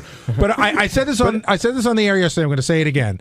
There's a period of time during the storm where you could hear a tree snap in the front yard, where the lights flickered off and on, where I heard pop, pop, pop, because the modules on my computer lighting blew up and started smoking, and Mary wanted to call the fire department. And exactly what Jason just said is what I was there for. Man. Okay? They were never in any danger, but I think had I not been there, I was doing a lot of things that I knew I could look at it and go, I think this is what it is. She couldn't. And so she wanted to call the fire department. I'm thinking, call the fire department. This is the last fucking place they're coming. Right. There's an actual fire going on down the block. So what I could do is comfort her, and that's what I was there for. She kept saying, why would you stay home? Why would you stay home? If it's so dangerous, why would you stay home? Where else is everyone going? Everything it said that if you're not in a flood zone or an evacuation zone, the safest place is at home. No, but her and you point stay to- with your family. but Yeah, her- Doug, why weren't you in? She questions, and what are you going to do for your family? Well, when the power goes out and I have two little kids who are scared shit, you need a parent for each of them. If they need, you don't want them running around the house. But again, like Jason said, she wouldn't know this. Her point was that you had on Monday, you had time to bring your kids in to do what Why would you bring your kids to the city? I'm just to stating a place that is basically a quarter stating her flooded. point. I'm not it's saying a I agree moronic with it. statement and Hold on. offensive Why and did dumb. John get off here? No one ever said about John. Yeah, John wasn't here? What's my call? Yeah, why were you home yesterday? Because I wanted to be with my family. Oh, what are you going to do to be with your family? And I made that decision. But John, Your kids are older. Hold on. Yeah, your kids are in college. What everybody's getting at is, do you think that that it was? Yes, I think Robin's holding No, them do you all. think that Robin didn't understand? Do you understand why you wanted to be in your home? Do I understand? Yes. The point. So why do you think she did? Pretty clearly. No, the point I'm trying to make is this. Robin was saying, if a tree falls and you're there, what are you going to do? So why not, if you have the means, why not be in a hotel with your family, quote unquote, safe, and then whatever happens to your house happens? My take on it is, I'm not leaving my house. Right. I want to be there with my family. Most normal people and take I it. want to be in the house. If it goes down, I'm there for You that. go down with your and ship. I'm there and with my family. If her ship And- sinks, she could buy another one. But that's we not- can't. But that's not fair. That's not And- fair. and that's really not fair. Well, why is that not fair? Hold on a second. Because Forgetting the rich. I'm talking about my situation. Right. I'm talking about my situation. So I said yesterday, the people across the street from me, the power went off and on, off and on, off and on, and they had like a little flame spit out of their electrical outlet, and then all the surge protectors melted. Now, if that could have turned into a small fire. Yeah, If I absolutely. wasn't home, my house would burn down. If I am home, I have a way to put that fire out. That is a perfect example of why I wanted Well, to stay I home. kept water from getting into my apartment. It would have ruined everything in our living room and our bedroom. Oh, but your stuff is stupid. But let's say, like, But it's my stupid. But let's say you're sitting in your house, you're with your family, you know the decision you've made, and nothing, very little happens. Do you then regret that decision? And the answer is absolutely not. That's all hindsight. Again, hindsight. let Robin go take a ride around Jersey or somewhere. And again, I feel for her because her house is probably destroyed. She told me that she which always is wanted. horrible. She told me she always wanted Bay and Ocean views, and she's pretty sure she has both now. Yeah, I think it probably is. But can I just the point I was trying to make before, because I lost my train of thought, was at the end of the day, especially from Robin. I can't say this about Howard, but from Robin, I think she was trying to paint us as a bunch of people who were looking for any opportunity to take a free day off, and I don't think that represents any person in this room. Absolutely not. And I worked at home too. And- Howard was saying, Yeah, I "What worked did at you home, do?" too. I did work at home that made it onto the air Monday and I got up Tuesday. at 4 a.m. yesterday. I logged the show until my app and phone ran out of power, and that log is now in our database. But we've worked. I've worked with people who are like, I've worked with people who have used everything from religious holidays you've never heard of, like All Saints Day, Like Scott Salem. Well, but even other than that, Yom but Kippur. I've worked with people in other Yom jobs who Kippur. have used lots of crazy excuses to get days off. Tisha We don't B'Av. get that here. No. Right? We don't get that here. Well, how about I said John, you worked on, you're not super religious, but you worked on a pretty holy holiday me that you too. would have taken Well, off, right? Today, All of our Jews today is a religious holiday for me, Right. Halloween, and I'm here. we were hitting Robin a little bit there, but Jason was. Well, I think but is that anger misplaced? Like, Doug, you went in there today. You weren't pissed at Robin. You were pissed at Howard. I was annoyed at the whole situation. I just felt I was attacked because I passed on and followed directions given directly to me by the company. And the plan was to not send anyone in. No one could go in was the mandate. I fought it, and they were comfortable with 3 guys, or it was more if there were more in New York, who can come in. So I got the show up and running. And we didn't cut a daily show. We have no power. We have our servers down. So I couldn't do anything differently than if I was here or at home. I listened to the show. I took notes. I know what we're doing. Nick was at home logging the show. So everything sort of happened remotely, and I made it happen. But no, I get the shit kicked out of me because it's more fun. I get it. I don't know if it was a bit. I sort of felt like Gary, like it became genuine feelings. And it was like fury. I'm glad I didn't call in yesterday. Thank God, because I was on fire yesterday. But by the end of the segment I would've sounded today, like Jason. you were apologizing. You were Because it's like, I think he had a little bit of a flip where he was sort of apologizing back to everyone, saying, He was I just think trying he to get sort you of out of there. flip-flopped a little. Yeah, well, good.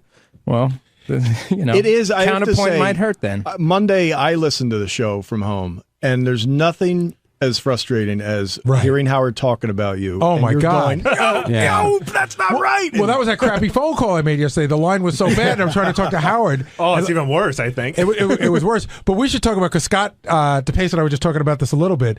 So yesterday, after the storm is sort of over, I realized at about 11 o'clock, holy shit, I got to get out of this neighborhood for tomorrow, because no way, if I don't make it on Wednesday, I am fucked. Yeah. Right? So if you go in front of my house and you're going to make a right, there are 3 large trees down like 30 yards apart. There's no way I'm getting out that way. So I found out the other way I can get out to go deep around. The only thing blocking me is this low-hanging wire, right? Now, a couple of people have touched it. A couple of people, they said it's not live, but still.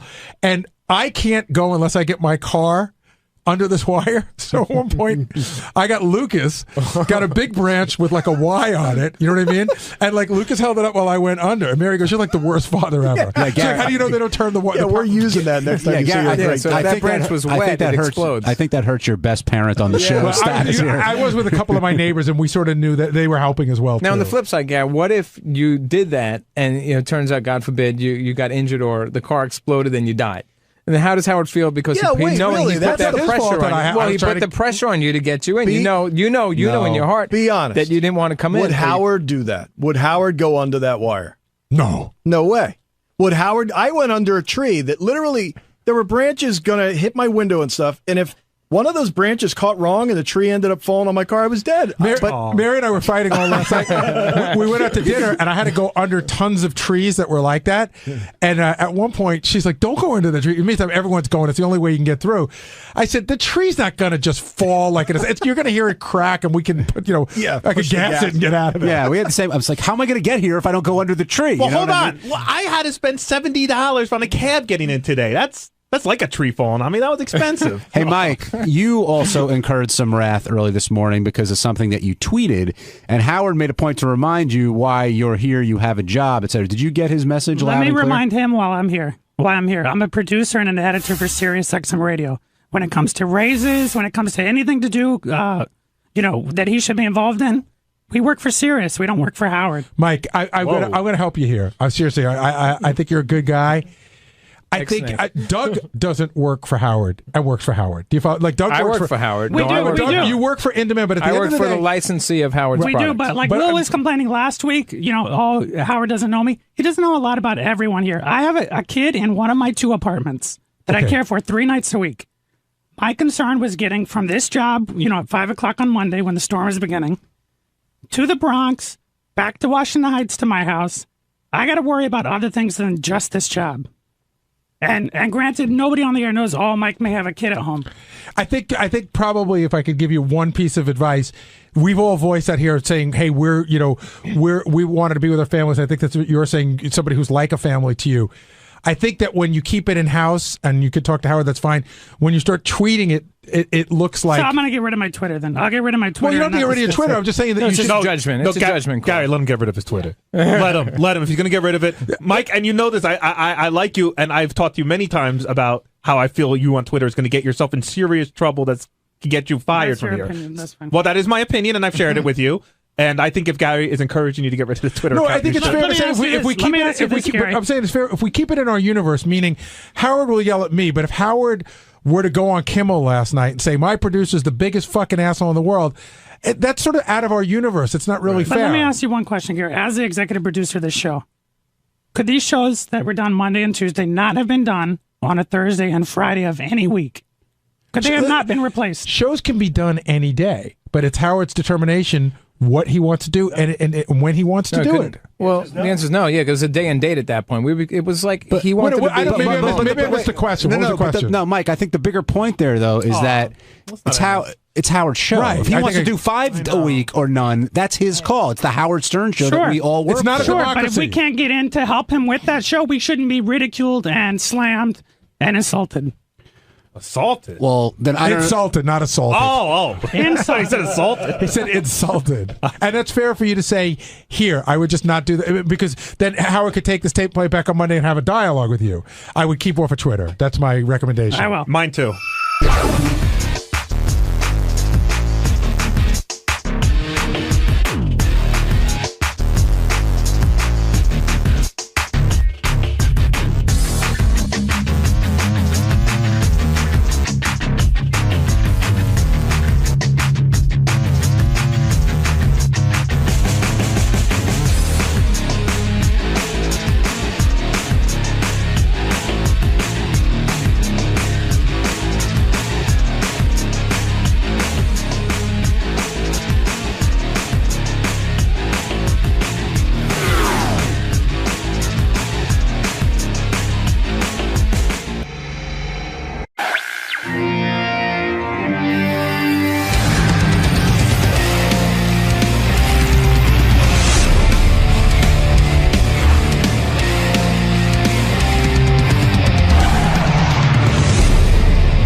Last night, the police knocked on his door, told him it was a mandatory evacuation. Of course, him and his wife ignored it, along with a bunch of other neighbors, because it's a high rise. So he feels he's high enough off the ground to not worry about flooding. And then and the shelter is far away. And I'm thinking, shelters are for people who have nowhere else to go. Yeah. Like, Richard has friends. Richard has friends. Okay, so then there's that. So he goes, I'm afraid if I leave, they're not going to let me back up. And I said, they're absolutely not going to let you back. Of course they're not going to let you back up. And I said, why did you go and stay with friends? He goes, well, the shelter's far away. And he goes, we didn't want to leave our pets. So I started thinking, pets, the dog, the cat, no, the fish and the gerbil. And I offered him a hotel room, to stay in the city. But I'm like, but I really don't think he's. So what did he end up doing? Well, he won't leave. He's at the house. He goes, I can't leave. I'm not leaving my wife here alone. He goes, I can't get back in. That's a bullshit artist. I don't know if it's bullshit or if he's stupid. If Tim offered him a hotel. I didn't know that. Well, we offered everybody a hotel room. Let's go. Where's your Storm now? Fuck you, Storm. Let's go right now. Come on, everybody left. Everyone abandoned. The government can't go. Nobody. I'm here. Let's go right now. You're the only one who can make it into work. I'm the only one. We're off every day except during a storm. Some guy on Twitter, I go, we're definitely doing our show tomorrow. We don't care what the weather is. This guy goes, you're an asshole. You're always out, and now you're here for the storm. I go, well, gee, I'm glad I made the effort. Well, as you know, all broadcasting has been shut down. We are the only ones left. Today is a live broadcast, and we have over 100 million listeners because everyone wants to be a part of this. Who's that coughing? Fred? Yeah. What's the matter, Must man? be a dust ball in here or something. The weather getting to you? No, just dust. Oh. What mic are you on, Shuli? Or did Scott not make it in? No, I'm right. Well, I don't think Scott made it in, but I'm right here. Scott didn't make it in. That's a surprise. I can't. It's either work or bowl. Any excuse I can find. He could make it to bowling, but he couldn't make it to work. This is a Jewish holiday. I made one up. I don't want to embarrass my family. Hey. I have to sandbag my head. Oh, you're on that mic. Okay. Yeah, All I'm right. right here. Got it. Shuli joining us this morning. Thrill of his lifetime. He could get in.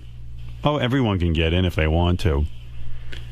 It's absolutely pleasant outside today. I don't know when this big storm is coming, but, I'm one of... Well, they keep promising that it's going to start raining in Manhattan shortly, they keep But let's saying. go. Let's And have then they say that the afternoon commute, please come in, because the afternoon commute is really what they're worried about. Half the people here who live in Manhattan were evacuated. It's a major mess. It's so funny, too. I'm like sitting at my computer last night, and I'm, making arrangements to be here, blah, blah, blah, see who's coming in, what. Then all of a sudden I get a text from Doug Goodstein, who's in charge of Howard TV. Uh-huh. And he's like, the text was so bizarre. It was like, what did he say? How did he put it? He goes, Howard, Doug Goodstein here. All of In Demand is, like all the In Demand offices are closed for tomorrow. Like, that's the message. Okay. So I think now I'm supposed to write him and alleviate his guilt. Right. You know what I mean? Because right. You know him. He loves disasters, and he wants to be home with his family, running around with a camera and jugs of water and saving everyone. And I have a 2-year-old and a wife. I left them last night. Yeah. Came into the city, got a room. Yeah, I'm here. Well, it was ridiculous. So I know what that message means. It means now I have to spring into action and make a decision for him as to all of the offices at In Demand. Now, first of all, what do the offices at In Demand have to do with us? Right. Nothing. They still record the show. Yeah. All he's got to do is press a record button. Yeah. He can't get here. So I was just like, you know what, Doug? I said, I go in, yeah, so? What do you want from me? He wants me to make a decision for him. And by the way, I don't want anybody putting themselves in danger getting in here if there's a real dangerous situation. Sure. But why don't you do what everyone else is going to do? Wake up and see if the weather's bad, and if it's not, come on in. They called it early yesterday. They were not coming in. Oh, yeah. Oh, yeah. This was before anything happened. Yeah. Oh, The buses and trains were still running. Right. And Tim called me and said, we're doing the show, right? I go, of course we are. I said, we'll do the show as long as we can all get in. There's no big deal. And Tim said, yeah, I'll even get some hotel rooms for people. So, there was no reason Doug couldn't get a hotel room. No, I came in last night. I don't understand this. Tim lives in the city and still got a hotel room. And stayed in the hotel. I think he didn't want to walk as far as he normally has. Tim stayed in a hotel? Tim stayed in the same hotel. First of all, I get to the hotel, and I see him in the front of the line at the front desk. He is so loud. He is so obnoxious. Oh, my God. This woman, what? We go to check in. This woman runs up to the front desk because she got locked out of her room. and she runs up. She says, "Sir, can you please?" And Tim starts yelling, full blown, "Hey, lady! I was here first. I was here first." No, he's smiling at her. You're gonna have a fucking heart attack. I know. But I booked the rooms, and I had to use the room, so I used the room. Because Why did you use it? Oh, so it wouldn't go to waste. It wouldn't go to Exactly right. waste. And what, you offered it to Doug Goodstein, right? No, not to Howard TV. Howard TV has their own company. Right. But what is his point? So In Demand is closed. Who cares? What is it? So he's not here today? We're in media. We're in media, and also there's nothing happening outside. It's absolutely no weather conditions that are preventing anyone from getting in. This separates the men from the boys, right, Shuli? It really doesn't. Yeah. It's ridiculous. Well, and also, I mean, the real test comes later today. Like, if shit starts shutting down, I think what they're doing is they're saying, well, I don't want to be stuck out here, so I'm going to just but I stay mean, home. it's a job. I mean, you come in, you do it, and you go home. Right. Everybody here is risking being stuck. Everybody. Yeah, I mean, I don't know. It's crazy. So, I don't know. We're here doing the show. That's Exactly. it. We're the only ones left. Business is business. Business is business. Yep. Meanwhile, I ate breakfast at home this morning. I usually get my breakfast here, but I'd heard everything's shut down, everything's closed. We wouldn't be able to get breakfast. Will got my breakfast. So Gary ate my breakfast because I had You my already breakfast, had breakfast. at home. And I'm like the most unprepared motherfucker. Everyone's running out yesterday getting jugs of water and egg. I have 3 eggs.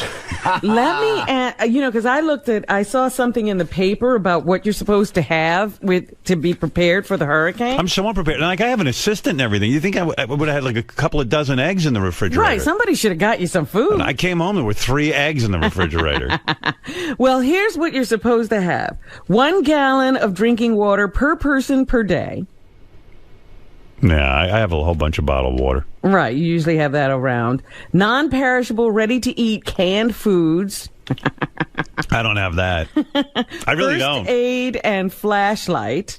I got that. Beth went out and got 2 flashlights. Okay, so you did get that. Battery-operated AM/FM radio and extra batteries. I got the internet.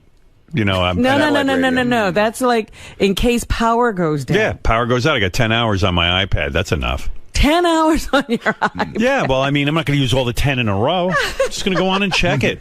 All right. Although I got a whole bunch of movies and stuff on there, too, I'm going to watch. I was just thinking you're going to wear out your battery watching shows and stuff. Oh, I would go right. insane. He'll be watching Sons of Anarchy. Yeah, I would go insane if I don't have TV. Like, if I just don't want the power to go out. And like Robin and I were talking about this last night. What is this bullshit with the power going out? We're in New York. There's no power lines. Right, I looked outside. There's no lines. The lines are underground. You know what I was thinking, Rob? Maybe the power is like from upstate or something, and they ship it down here. No. Where's the power? Like, where does it start? Where does power start? They have, what are they, converters or something? question. Those stations are right here that make the power. Anybody know anything about power? Like, I realize there's so much in our world I don't know. Don't know. And I'll die. I'll live and have died and never know. Like, where's the power come from? Because as far as I can tell, let's say there's horrible winds. Substations. That's what they said. Substations. Yeah, but where are those substations? They're right here, and they said that some of the substations might flood. But where's the place? Then, but where's the place where the power is actually made? well, remember when that blackout happened and they were talking about, and that happened over a large portion of the country because there's a grid. Hold on a second. Jason, you know anything about power? Yeah, because I had the same thought you did. Right. And I looked it up. I'm like, well, I don't understand. There's nothing to get blown over. So how are we going to lose? Like, what's the problem? So I guess if the ocean floods, underground and hits the wires, where I guess all our wires are underground. The ocean? Yeah, because the salt water. Oh, that's right. This is like an island or something? Yeah, we're, I forget that sometimes. So apparently the salt water just corrodes and ruins the wires, and it takes short circuits everything. Yeah, I mean, are we really in trouble there? Like, I mean, we're so fucked up that like ocean is going to hit our wires. Well, the ground will get wet. The ground's going to get wet, and it's going to throw the whole thing off. Yeah, it's so fucking lame. But there's a lot of vents and whatnot near, like the East River, and it's like, where is this place where the power is made exactly? We actually buy power from like Ohio and all sorts of other places. Right, that's what I was going to talk about, the grid. It comes from thousands of miles away. Now, how does it get here? Through wires and grids. And so things if like a line goes down, like in Jersey, would our power be affected in Manhattan? Not necessarily. Not necessarily. So where but are then the again, wires it could go that out are in above Ohio ground? and fuck us up. But Ohio, are they being hit? No. So what are we talking about? No, because the storm is actually going up that whole... See, nobody knows It's going power. up 95. It's not going But to no, Ohio. it's a Are there whole blanket. wires Look at on the map. 95? It's 1,000... Everyone's mad all of a sudden because they don't know shit. Fred's yelling at you. Yelling. No, because Robin's saying that it's not affecting that area. It's like going up to Wisconsin, for Christ's sake. Wisconsin? Yeah, look at the map. Stop it. See, a lot of times I think they shut stuff down to prevent damage, but meanwhile there is no damage. But I heard this on the news yesterday that the substations are also underground. Do you know anything about power? No. Oh. No, but I just wanted to tell you how stupid this whole thing can be. I lost power this summer for 2.5 days. It's ridiculous. Because a squirrel went into a transformer and got fried, and it shut down 15,000 homes in my town for 2.5 days. It's insane. It's a fucking squirrel. Wow. But let me tell you, the substations That's they like those said ducks could get that bring flooded. down planes. Yes. What? Yeah. Oh, ducks that bring down planes? Geese. But they said the substations Ducks. could get flooded, and that would cause the problem. Yeah. Well, that's ridiculous. It's just ridiculous. But Fred thinks the hurricane's going all the way to Wisconsin. It's a big storm. There's snow and everything. It's not necessarily going to get that And we're wind, so but it's going to get unprepared. rain and snow. Beth has 2 boxes of spaghetti. Like, we have that. Like, we're just planning on this whole thing blowing over because... Do you have iodine tablets? No. Or No, 1 quart of unscented bleach? I don't know. To disinfect water? I don't know. Did you fill your tub? Because I heard somebody say that. If you see me disinfecting water, just shoot me. It's fucking over.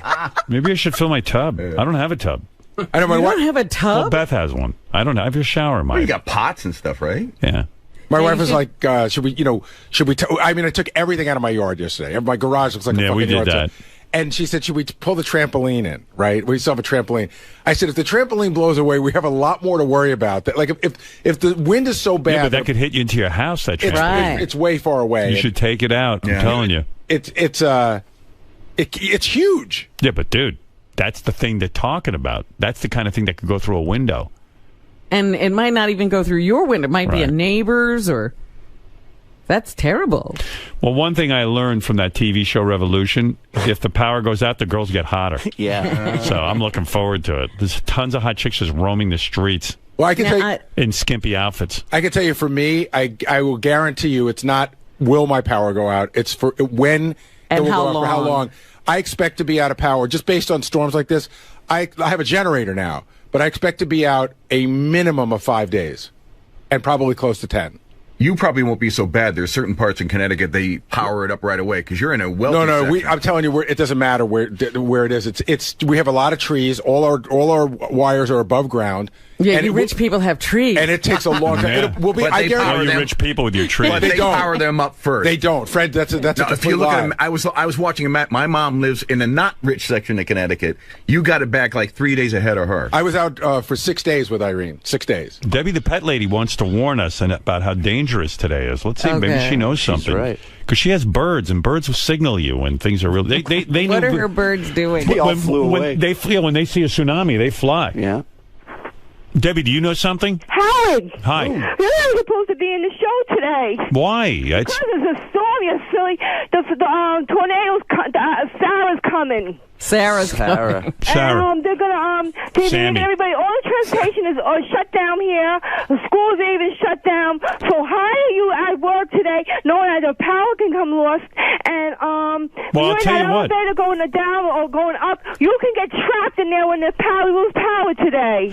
Well, you know that? I'll tell you, I don't care about getting trapped here. If I do, I do. I mean, it's fine. We got a lot of nice people here. We'll All hang the out. transportation is all over there. How did you even get to work this morning? I don't know. I made Ronnie drive me. No, public transportation is out. Cars still move. Everything is closed. No, cars can still go. Yeah. Cars here. Cars can go. Look out your window. Give us an update. Oh, it's okay. Let me go give you an update. Hold on. Stick your head out. Yeah, let us. By the way, this is an update from Crazy Town. Everybody loves it here. Out there right now. The winds are so bad. I didn't get to take my pool down yet, and my pool's gonna get ruined now. Oh, you have a pool? You have a pool? Yeah, I couldn't get it taken down. No. It's America. She's got a pool. I think she got a pool you can buy at like CVS or something. Rain. I went to New York. Yes, I was so scared I was gonna get stuck out there, and I made it home alive. See, people, the weathermen all scared people like Debbie the pet lady, and they panic. No, because they tell you the whole news this morning. I woke up early, 5 o'clock in the morning. I had She's all worked up and nothing is going on. Imagine if she was given the weather report. Oh, here She you go. should be the weather lady. Yeah. Yeah, she's a great weather lady. I'd watch. Like Tim called me, he wants to do like a weather show here when we're, during the storm. Right. And I was like, yeah, get Debbie to do it. Well, I think he's got High Pitch Eric is doing some stuff. Yeah. You got to hear that. Here's High Pitch Eric on his Facebook page. Listen to him doing the weather. You got to hear this. This is great. I think he should be doing regular updates on Howard 100 News. This is your meteorologist, High Pitch Eric. As you can see, I have the latest map here. As you can see, Hurricane Sandy is moving up towards the East Coast. Oh, shit. 8 a.m. Sunday. No, he's so gross. He's got saliva in his mouth. I'm sure he doesn't realize that to be called a meteorologist, you have to have a degree. I think he just says if he calls himself one, he is one. It'll hit Bermuda. After Bermuda, it'll hit up the East Coast by 8 a.m. Monday. By 8 a.m. Monday, it moves closer to the East Coast in Pennsylvania on Monday and Tuesday. So it's moving in the East Coast direction. I'll have more updates in a few hours. This is your meteorologist, High Pitcher Eric, with the latest on Sandy. Thank you. I Did love you say it. I'm Sandy? On Sandy. Yeah, there's going to be a John Belaris weather special, and High Pitch Eric will be calling in with reports. Can I talk about the phone call I got from Richard Christie this morning? Yeah. Hey. So I told Howard, I always wondered who the people were that defy a mandatory evacuation, but now I know one. It's Richard. So Richard calls me at 4:45 this morning to tell me that last night the police came to his apartment, knocked on the door, and told him he had to leave, to which he and his wife ignored it. Right? So when he went to leave this morning, they're not running the elevators. So he said, I'm afraid that if I leave, I can't get back in. He goes, I said, you're absolutely not going to get back in. And I said, why didn't you leave? And he said, well, the shelters were far away. And I'm thinking, I don't think shelters are for Richard. Like Richard, he's got to know people. He's got friends. But the best part was he said he didn't want to leave the pets behind. So I'm thinking the dog, the cat, the fish. A fish and a hamster. Was he 9? I mean, yeah. He's got a hamster. Well, you know what's Like you leave the thing alone for and a isn't week. the fish's name Fishy? Yes. Right. Yeah. Well, you want to know something? Like, I didn't make it mandatory that people come in, but, Richard's one of those guys. Tim offered him a hotel room. He could have left with his wife. Sure. Enjoyed the hotel. And been here. He said he didn't leave. He's full of shit. He didn't leave because they're so high up they wouldn't get covered in water. But I don't think that's what the evacuation isn't just about water. It's about if everything gets shut down, then he's on whatever floor. Yeah, and then they got to worry about rescuing his fat ass. Debbie, you want to give us the update on the weather? I think she's taking other calls. Yeah, she's got like a whole weather center. Home office. She's freaking out about her above ground pool. Like, you could just dismantle that. It's not difficult. Well, she didn't take it down before the wind. Meanwhile, there's no wind out there now. That's what she's saying. And she took the dog for a walk and there was wind. The best is when those birds just all start talking at the same time. Yeah. And she flips out and starts Debbie. yelling. Yeah, you have a lot of contact with her from the newsroom, right? Oh yeah, at least once a week I have to call her and give her like a pep talk where I gotta, bring her back from the edge. Debbie. Well, I guess our weather correspondent is busy. We can't rely on her if she's going to be like this.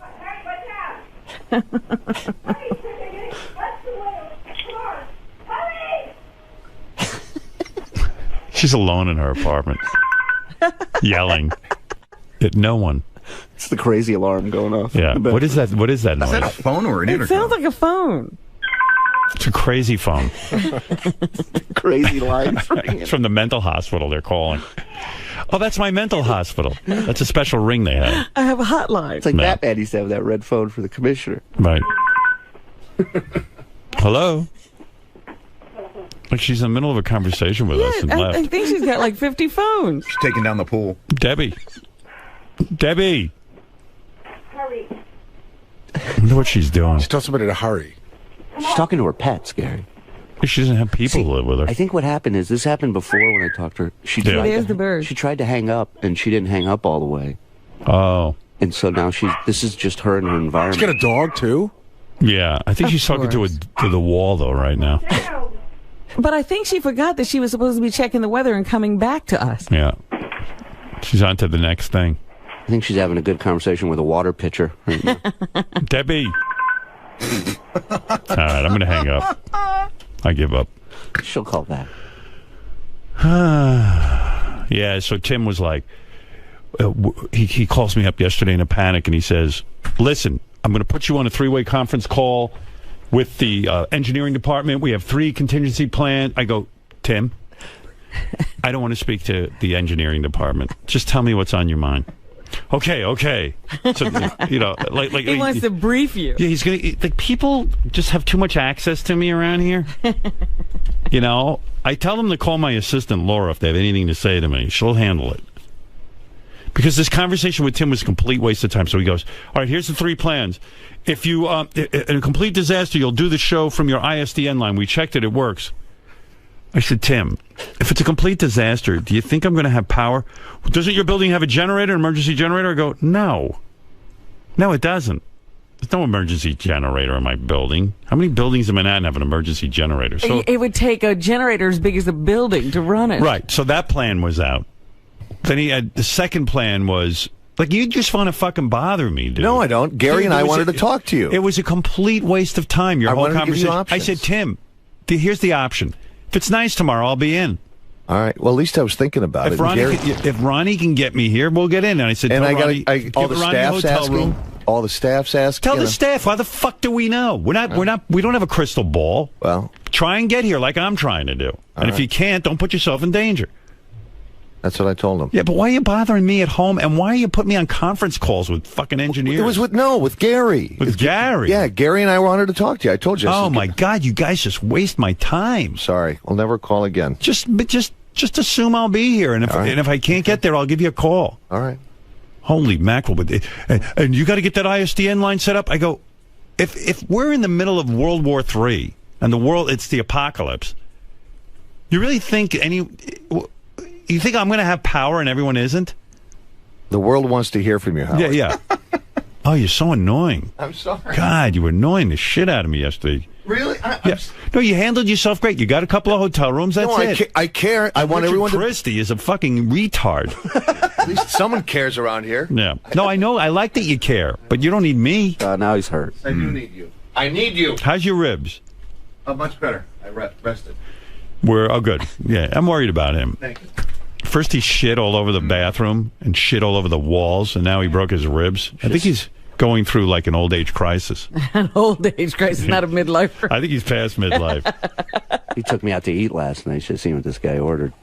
He's got that. Oh, yeah? Matzo ball soup the size of a bucket. Yeah. It comes in a bucket. Where'd you go for dinner? We went to the Carnegie Deli down the street.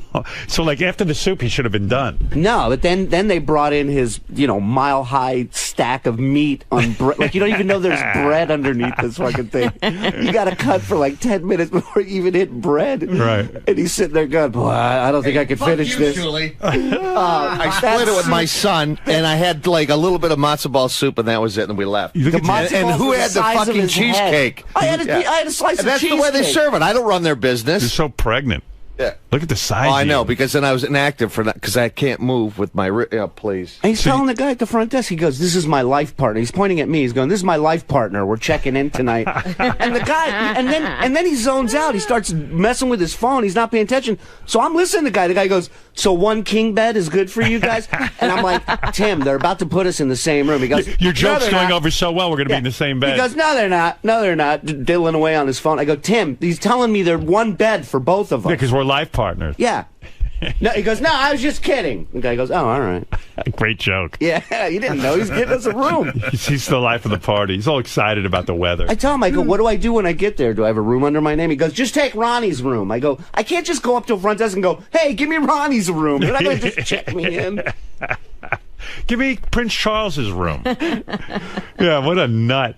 He's so much fun. Well, he gets so crazy, and he's calling me, and he's got plans, and by the way, did any of them make any sense better than the ISDN line? It made no sense, the ISDN line. Like, he was just like, here's our 3 different plans, and I'm getting Gary on the phone in a 3-way, and I was like, I didn't even know it was Gary. I thought it was an engineer. He goes, we're going to get on a 3. I go, I'm not getting on any 3-way. Just tell me your plan. And he had 3 different contingency plans. I go, Tim. What were the contingency? Yeah, because I'm trying One to think. was, I'm going to have the ISDN line, if and all the power goes out, and I'll do it from the house. And I said, you mean my apartment? I said, Tim, if all the power goes out, how do you make the ISDN line work? I need equipment. He goes, well, you have an emergency generator, don't you? I go, no. You got to check the schematics of your building. And not only that, my building does. No, what building in Manhattan has an emergency actually, there generator? are a few. A few. I mean, that have it. But yours have might that. not have it, and maybe it's only for like essential stuff, like the elevators. Well, I want to say to Tim, is this show so important? I mean, that like if like there's a complete flooding and a disaster, right? We need to be up here. Trying to get We're to the last safety. line. Yeah. We have to get, you know, I mean, it's insane. You're taking your wife and you're finding safety. Right. I heard option 3 was cyanide pills. Is that true? The other option was, of course, which was so stupid, was like, well, I'll be able to get here. Right. You know, so that's the same option I have that's every the day. option you have every day. Right. And then there was a third option. But isn't the third option to go to like another state or something? No, there was a third option. Hey, Tim, what were your 3 options? I know what they are. The third option was switching dates. In other words, canceling today and tomorrow, doing the show Wednesday, Thursday, Friday. Yeah, and then, no, I know what it was. Tim goes, cancel Monday, Tuesday, Wednesday, and work Thanksgiving week. And I went, What? and I started to laugh. I just started to laugh. I go, get the fuck off my phone. Gary and I concocted all this. Yeah, well, you guys... Way to throw Gary under the bus. I said, hey, I'm not going down in flames on this one alone. My boss will probably just want to work Thanksgiving week. Listen, I came up with 4 different ideas. Yeah, but I came up with an option, too. The option where no one can get on the air and there's no show. And that was the real option. No, I think part of the issue is that anybody that came in today you really won't get home until Wednesday. And there were people that were reluctant to do that. Dude, I told you. Anybody who didn't need to be... I would have done the show myself. 2 people didn't come in and you already goofed on them. No, I'm fine with it. It's just Doug Goodstein writes me a text like, all of the in-demand offices are closed. What does that have to do with me? In-demand offices. I think the feeling is, though, if you don't come in, you're going to get goofed on, and nobody wants to get goofed on. I told everyone. I said, don't come in. Right, do whatever you have to do. But Doug didn't come in, and Scott didn't come in, and Richard didn't come in, and nobody wants Richard's retarded. That's true. Tim, he's living in Manhattan. Him and his wife have no children. Tim gave them a room. They could go live in the hotel. He's sitting there with the power out. And no elevators now. He can't even get out of the building. He's retarded. How could I not goof on him? You all right, Gerbil? You okay, fishy fish? By the way, I found out that Jason just told me the hotel that we're all booked at is a pet-friendly hotel. Right. That's for so dogs. You could have brought the gerbil. What? That's for dogs and cats. I'm pretty sure they'll take gerbils and fish. Yeah. What a dick. My gerbil needs a king bed. By the way, with the storm, it's like, did you notice, like Ronnie's dressed like a slob today? Yeah. Like all the rules go out. Yeah. Ronnie's supposed to wear a suit. Like all the security people are wearing their suits. Ronnie shows couldn't up, wear it because of the weather? Yeah. He showed up today like with jeans and that whole rock and roll Ronnie look. Casual Ron showed up for work. Ron Jovi. Ron Jovi. And I was just like, I was looking at him and go, nothing happened. There's no bad weather. And Ron's running around. Ron Jovi is running around in his jeans. These are my swimming jeans, bro. Yeah. And I was just like, why today is he not in his suit? Like everything is completely topsy-turvy. All bets are off. Right. Right. Every man for himself. My Hurricane Sandy ensemble. I can picture Ronnie like raping Lisa. Like it doesn't matter. The world is ending. Storm's coming. Yeah. I got a cookie. Where's your titty? Your Honor, if you remember, it was the Tuesday of the storm. I thought my life was ending. I saw a storm surge. I got a boner. We started looting Tuesday at 6 o'clock and raping and pillaging. Like, where's your suit? Like, why did that all go out the window? Why do I have to wear a suit? First of all, nobody's coming in. Everybody's here. Nobody's here. here. Benji's here. Yeah, I have to wear a suit for them? No, but I mean, everyone in the building is here. I mean, no, not everybody in the building is here. No, everybody in the building is not here. But why can't you wear your suit? People I saw security were dressed in suits, shut up. Ron. Look at you. You look like you fucking came from the homeless shelter. I don't dress in suits. That's not my job. No, but I mean, like, why today? Because of the storm? Why do I have to go out? It's supposed to pour later. Why do I have to go out there in a suit later? For what? It's not pouring. It wasn't. Yeah, now. Why are you breaking my balls? I'm fucking here, aren't I? Hey, great. But I'm just saying, rock and roll Ronnie. The rock and roll. This is a nice white shirt. It's not rock and roll. What are you talking about? Show everybody your jeans. I'm not allowed to wear jeans. Ripped jeans. I see You got the ripped jeans. Let me see And I your got jeans. my dicky on. Acid wash. Look at that. The rip comes with them to look hip. They do. I know. These are Come on, man. The The They rib ripped makes them it. for him? You could see skin. My cock. Listen, He's got Jason's his walk- wearing a jacket for me today, okay? He's got his walkie-talkie tucked in his back pocket. What is wrong with you? Turn around, You Howard. stupid ass. Turn around. It's like, Let's see what? your walkie-talkie. Come over here. Let me see. I always have it in my Let me back see it. pocket. Let me see. I never saw it. You don't fucking see it, Norman, because the jacket covers it. That's why you wear a jacket. Stop it. so you don't look like a 12-year-old. Good walking around. God. You ever used a walkie-talkie? You see Lieberman out there? He's wearing his mom jeans with he's wearing muttlocks. Is he? He's wearing like he's going to get caught in like 20 feet of water. Well, you're doing the same thing. No, I'm not. I'm wearing regular shoes, like Timberlands. He's wearing Lieberman. Come up here. Show him those duck shoes you're wearing. Why not? Oh, there's your walkie-talkie. Who's always on. Let me see on the Who's he in walkie-talkie. touch with? Who you in touch They with? weren't calling me. Go ahead. See if you can get on there and make contact with people. Just ask for a weather update. See if there's anybody out there. Brian, what's going on out there? Come on, let's look here a minute. Nothing, Ronnie.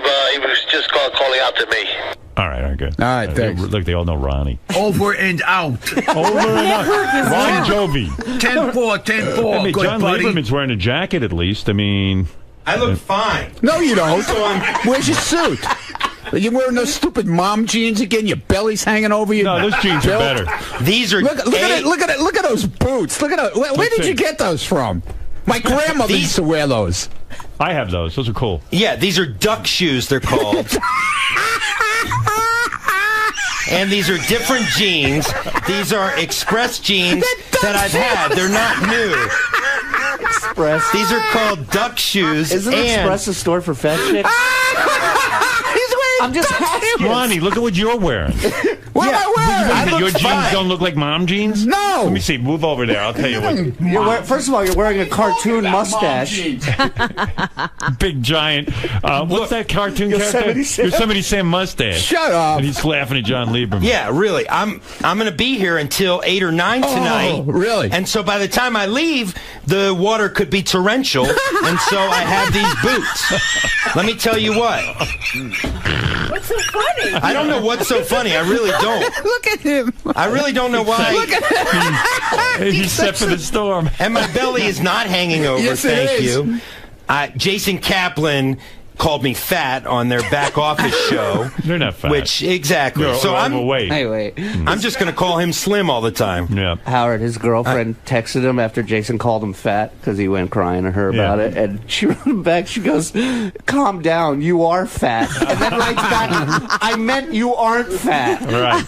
All right. Anyway, we'll take a break and we'll be back right after these words.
All right, so let's get this straight so Tim doesn't bother me later. What are we doing tomorrow about the show? Let's assume that they know what they're talking about with this storm, and it's so bad that we can't get to work. What is the contingency there? Gary, you're in charge. You're the executive producer. Yes, we got it. What do you go? Go ahead. There will be a decision made, tonight. By who? By me and Tim. Right. Tim and I. Tim and you. And Tim and you. And Tim and I will make the decision. Tim and I or Tim and you? Tim and I. All right. We'll make the decision. Right. And we have a show we can run tomorrow if need be. Right. And it'll be I have a feeling, here's a perfect example. I have a feeling that tonight they will close the bridges and the tunnels. Now So what if they do that? Are you in the city tonight? I'm not.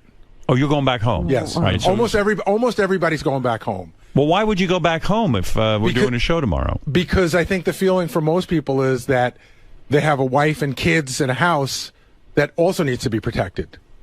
So what are you going to do? How are you going to protect? How are you going to protect? In other words, if a tree falls on a house, what the fuck is my wife going to do? Well, what are you going to do? He's going to lift it. I'm going to lift it off. Yeah, like Samson. Yeah. I'm like Marty Joe Young. 1 second, Mary. So I can't count on you to be here tomorrow. I will be here. You've decided. Well, you said that if people. Well, it's pretty clear that it might be very bad, and you might not be able to get into the city. Right. So you're abandoning ship. Am I correct? That is not correct. But if they're closing, in other words, if I can get in tomorrow, I'm trying to make an assessment. If I can so get you're in, not. So in other words, if it's a bad storm, you won't be able to get in. Right. Because you're not going to stay over in the city. Am I correct? Right. That's correct. All right. And that would be, I would say, most of the people on our staff. I didn't ask about most people. I just asked about you. Mm-hmm. Okay. Why not bring Mary and Lucas into the city today? And not because worry why about would you the leave house. What are you guys fucking crazy? So, Robin, you would leave your house. Yeah. So that, yes, I left the house. So if a tree falls on my house, I'll just figure it out when I get home. Yeah. You're not going to get anything done anyway? during the storm. Of course you're going to. Of course. Tree falls in your house. Why do you want to be in it? What if it starts to flood? Yeah. It's gonna what flood. are you going to do? You can't get the tree out of your house. You're going to take a pail and get the water. So Howard, why don't you tell your entire staff to leave the house out east and just see what happens? Of course they have. You have not. There's no staff out east. Well, you wouldn't leave it. I have people there now because there's no storm. And I have people in my house right now. But you But I don't want someone to go down with a ship. You wouldn't leave your house unattended. You wouldn't. People don't leave the house. In other words, we haven't been told to leave. But your our wife, homes. you said. Wait a minute. And everybody was told to evacuate their homes in certain places. Those houses are unattended. But that's because it was a mandatory evacuation. So in other words, you're not here tomorrow. I don't know that. In a storm, I'm saying. It depends on what happens with the storm. All right. Well, I'm going to make every effort to get over here. Now, if I get here, who's going to be here? But really, what does he think he could do with a tree? Nothing. He's not going to do a fucking thing. Well, and also, Gary. Robin, is your house out in New Jersey unattended? Why don't you just leave it? Tell those guys not to go near it, and let's just see if a tree falls on it or if it floods. You deal with it later. We will. What are you going to do? You got a big old fucking staff to watch your house, but I shouldn't watch my house. How fucking dare you? What are you going to do? I don't know, but why are you getting so angry? I'm just asking what you're doing. I think it's rude for Robin to say. And you, for that matter, to say, "Hey, fuck your house." A tree. I'm not saying. I'm just I don't saying. know In that the it's a event tree, of a and disaster, you're not going to be able to do anything. I don't know what the disaster is going to be, and it could All be right, on. let's imagine it could the be disaster. on a smaller level that I can work with. All right, let's say your house is flooding, as you say. What are you going to do? Well, I have a pump that I could hook up and start to try to get the water out. Yeah. You think that's going to work? I don't know, In but the event I of would a rather flood? do that than do nothing. I see. I don't think you see. No. I just asked you, are you going to be here tomorrow? And now you're getting defensive. Because you are feeling guilty. So I am you're not yelling. feeling guilty. Listen to your voice. You're yelling. But you're not. There's no. I have all I said there's is, are are you going to be here tomorrow? Are you staying There's no in the city sensitivity tonight? to somebody's family or home.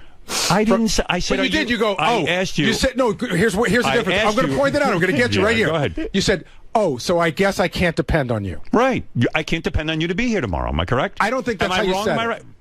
You just said that's what I said, and you said that's not how I said it. I can't depend I said, on you can to I be here depend on you tomorrow. to be It's here different tomorrow? than I can't depend on you. Gary, can I depend on you to be here tomorrow? If the weather allows No. Can I depend on you to be here tomorrow? Is it an absolute that I'll be here tomorrow? The answer is no. Okay. That's all I asked. But you say, can I guess I can't depend on you. Not depend I on you can't to be here depend tomorrow. on you to be here tomorrow. Well, there's a difference. Am I correct, or am I hallucinating? There's two different versions. Can I depend on you to be here tomorrow is one thing. Can I depend on you? If you don't say anything, that means I can't depend on you no matter what. No, I said tomorrow, can I depend on you to be here? And you said no. That is correct. But then you went through a whole beaver-toothed explanation about how... you asked me... No, you said you're why. You're getting defensive. But you said why. I said, what's and going on? And then I told you why. Can you spend the night in the city? I told you why, and then you... Because you need to be there with Mary You completely discounted and Lucas. it. You completely discounted it. I did not. I just said, you did. Are you going to be... And then Robin asked you, what are you going to do in the event of the storm? We're hearing you. Both of you said, oh, what are you going to do? Well, what are you going to do? I'm going to be with my family if something happens. Okay, so that's what we asked you. Why Well, are you getting he defensive? did say you could bring them into the city and have them stay in the hotel with you. Right, and then now I'm leaving my house unattended. That's the most ridiculous fucking idea ever, Robin. Well, maybe a neighbor could keep an eye on it. Sure, when they're dealing with their house, they should deal with mine too. Why don't they look over the whole fucking Well, maybe you'll neighborhood? pay him. That doesn't work. You don't pay people to look at your house. You don't? People have to look at their house. So Right. if something's going wrong in somebody's house, they're going to leave that to go handle my house? Do you ever leave your house unattended? Not during storms, Robin. Okay. Yes, of course, we all leave our houses unattended, but not when we know. First of all, the governor of Connecticut said 600,000 people without power, probably 2 weeks. Right. Probably for 2 weeks. That's where you want to So be. let me get back to my question, because all I was asking you is I'm trying to figure out the plan for tomorrow. Can I depend on you to be here tomorrow? Not absolutely, no. The answer is no, right? Right. Okay. That's what you should have said instead of feeling all guilty. I don't really You feel should guilty. Just say no. I can't be depended upon. Yes, no, That's what I you can't said. be dependent upon. That's it. Now, who can I depend on if I make it in tomorrow? Shuli, can I depend on you? Yes, Howard. All right. Thank you. Will you be attending to your home? My wife is going to be taking care of that for me. Where do you live? I'm outside of the city. I'm in an apartment? Well, no, I'm on a first floor. I'm on You're in the an apartment. Gary, why are you attacking this guy who wants to work with me tomorrow? I need people here. How dare I can't I? depend on you. This guy says you can depend on me, and you're attacking him like you're an enemy of my show. Well, fine. You know what? Okay, I'm going all to right. leave. I didn't say anything. I just said I'd be here. Who can I depend on? Shuli, can I depend on you to be here if I make it in? Nothing will stop me from doing my job, Howard. All right. Thank you. Nothing. Fred. Yes, sir. Will you be here tomorrow? I will be here you make tomorrow. your every effort to get in? I will be here. I was here the day after 9/11. I was here during several blizzards when there were no cabs. All but right. I don't have the problem that Gary has. All right. So Fred, I can depend on you to be here. I'll be here. Surely you're going to be here. I'll be here, Howard. Benji, you have an opportunity to come in or no? Are you going to be guarding anything or are you going to be What if here? my internet goes out? Well, no, seriously. Are you going to be here? Yes, yeah, I'll be here. All right. So now I know, Robin, you will be able to broadcast? Mm-hmm. All right. All right. So, Gary, I can't depend on you tomorrow. That's right. But I can depend on Fred, Benji, and Shuli. Am I correct? Correct. All right. That's what I wanted to know. Look at you. You look like you're going to cry. I'm fine. Fucking baby. I'm not a baby. Just man up and say you won't be here. I didn't say I Oh, my won't be God, here. you're attacking But I and didn't screaming and I yelling. didn't say I won't be here. You're like a maniac. No, I need to know who's going to be here. But If Howard, I get there's here, a no whole one's subtext here. to it that you're not really being honest Gary, about. Gary, just you're be being honest. dishonest. No, You're you're being attacking dishonest. me. I need you're to not know being who's going to upfront. be here. You want to make it sound like I don't care about my job. I did not say okay, that. I'm gonna I go on said, record. can I depend on I'm you going to to go on be here record tomorrow? because I want to be straight. I care more about my wife and my kids than I do about this job. Okay. It's a close race. It's a close race. Gary, you don't even have to go that far. But that's just what I said, think you can wanna I know. depend on you to be here tomorrow? And the answer Understood. is either yes or no. I know, but you know that you're going in a, you I'm are. not going anywhere. You're putting words in my mouth. You're getting defensive. Again, I have to make arrangements for tomorrow. Right. If I'm coming in, who is going to be here? Okay. Doug Goodstein is not here today. Today. That's right. There's nothing going on, and he's not here today. In-demand offices are closed somewhere. There's two TV guys. Gadget's directing the show, Right. and there's one other guy who's doing cameras. Well, if that's the case, why don't we do that every day? Yeah. Like, why do we need That's these all other it guys? takes. Why do we have all these extra people? We could save a fortune in And the budget. Rob, the camera guy, is Right. doing the I hallway see. camera. Worst thing you can do around here Take two. is show you're Where's my expendable. shit bucket? Right. You know? Oh, trust me. I'm looking over the whole situation. And Gary, my family is most important to me as well. But when they asked you why not bring your family down here, then you said, well, the house. Why leave the house? So if your family's most important, you know, you'll get Don't to the house attack when you Gary. get there. I just needed an answer. I'm Who just is going to saying. be here? You're attacking him. I just asked Gary a was simple just question. saying something. Can I depend on you to be here tomorrow? And he just attacked me. You Yes, attacked it me. was a full attack. It was. You attacked me too. You're a defensive guy.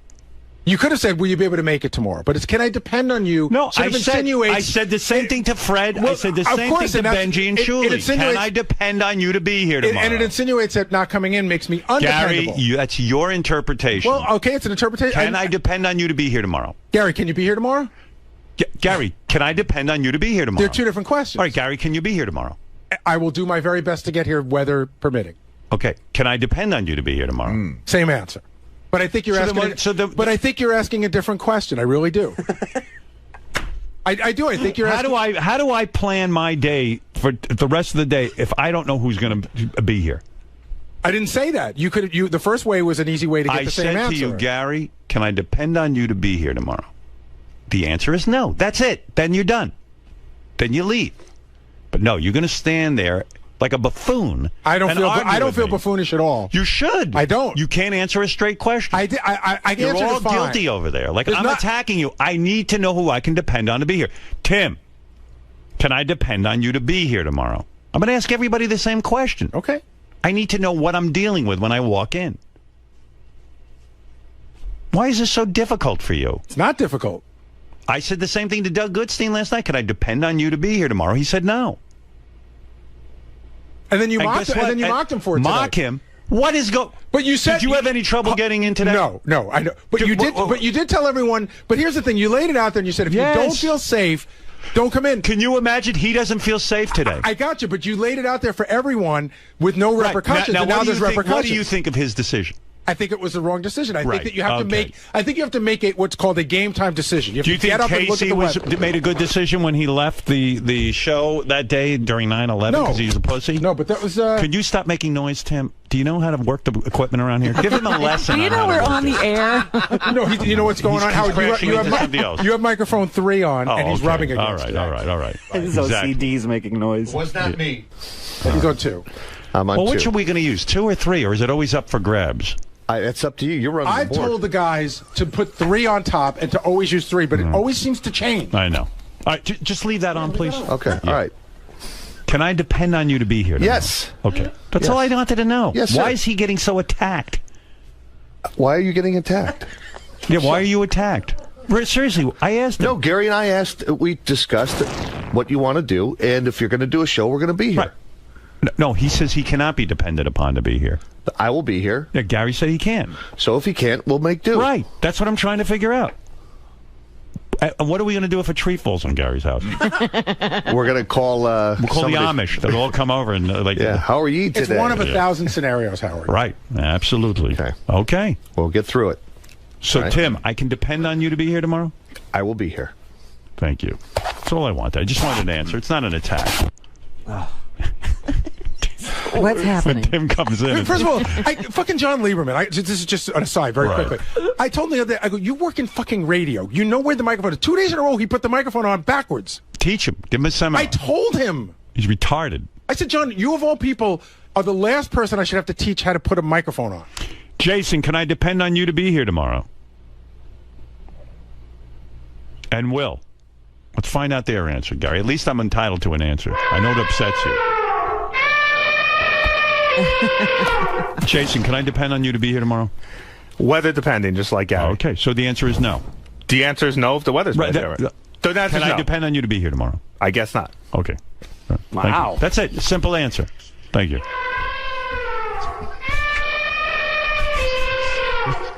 Is he worried about trees? Do you know? He's in a flood area. He's in a flood area? He's actually in a mandatory evacuation area. He and his wife have I live in a rowboat. Decided not to listen. Do me a favor tomorrow. They're staying put in an evacuation area. Teach John Lieberman. Oh, you won't be here tomorrow. Who's going to be here tomorrow I'll to be teach here, John Howard. Lieberman? Will you teach John Lieberman tomorrow how to use the headphones? Sure. Thank you. You got it. Right. Who else, Gary, can I depend on? I don't have to ask him. Did Will answer? Will, can I depend on you to be here? I'm just trying to find out who's going to be here. Gary's all upset about it. JD. I shouldn't ask anybody? Oh, JD will be here. Yeah, right. Believe me, I know that. It's better here than wherever else he might go. Wherever he has to go is bad. Robin is Can you so imagine if he told you he's not coming in? right. Will, can I depend on you to be here tomorrow? If you really need us to be here, I would be here. Can I depend on you to be here tomorrow? I don't know what that means. Are you? My wife and my child are my priority. Understood. So, can I depend on you to be here If you said, I really need one of you guys to be, if you need Gary to be here, if you need me to be here, I will be here. I didn't ask that question. I said, can I depend on you to be here tomorrow? I said, if you need me to be here, I'll be here. I said That's all I can say to you. that everyone makes their own decision. I don't want anyone putting themselves in harm's way if they feel threatened by the weather that's supposedly coming, or they have a situation, to stay home. So now I'll ask you the question again. Can I depend on you to be here tomorrow? I am slightly concerned about leaving my wife and child alone. So the answer is yes or no? So the answer, I guess, I don't care about the reason. Go ahead, yes or no? The answer is no. No, okay. All right. So you can't be here tomorrow. All right. So Will. No, I'm not saying that. I said if you. The answer is no. I can't depend on you. Is that correct? Yes or no? If you say you need me here, I will be I here. didn't say that. I will need leave. You here. I don't need you here right now. You can leave now to prepare. And I want you to go to Gary's and help him with the tree. Can I depend on you to go to Gary's and help him with the tree that's going to fall in his house? If Gary needs me, I'll be there. All right. That's good, man. Boy, well, how's it going over there? Mary and the kids in the house. Wait, I can't hear you right now. I'm busy taking down the tree. It's my priority. Can I ask you a question? And not being offensive. Excuse me. Would you leave? Wait, would you I'm doing leave, an impression right now. Would you leave Beth in the house out east with no one but Beth? Gary, listen to me. Just a question. It's a simple Beth's question. with me. It's a simple question. Beth's with me. But I'm saying if that were the case. No, of course not. Beth's with me. But why wouldn't you? Because why would I do something stupid like that? But you have. I'm bringing her. I brought her here. You have choices in many houses. Right. I don't have that choice. I don't even. Gary, why are you attacking me? I'm just asked if I could depend on you. I'm not attacking you. I'm just trying to put. Can I depend on you to be here? I'm putting it in perspective. Gary, I'm not angry with you. Why are you attacking me? I just asked, are you going to be here tomorrow? And you said, I'm not sure. It depends on the weather. No, I asked so I said, can no. I depend on you to be here? And you said no, and that's correct. Why are you getting so attacked? I'm just saying, put yourself in other people's Gary, position. I'm not even. I wrote on Mildred last night. Anybody who can't make it in, don't worry about it. I will carry on. Right, but everybody who didn't come in today is being sort of mocked. No, that's not true. Well, he made fun of Scott. He made fun of Doug. It looks a little weird to me. I agree that those people should have made Gary, a bigger decision. do you see any weather happening out there that would prevent you from coming in today? No. Do you see any potential dangerous situation going on right now?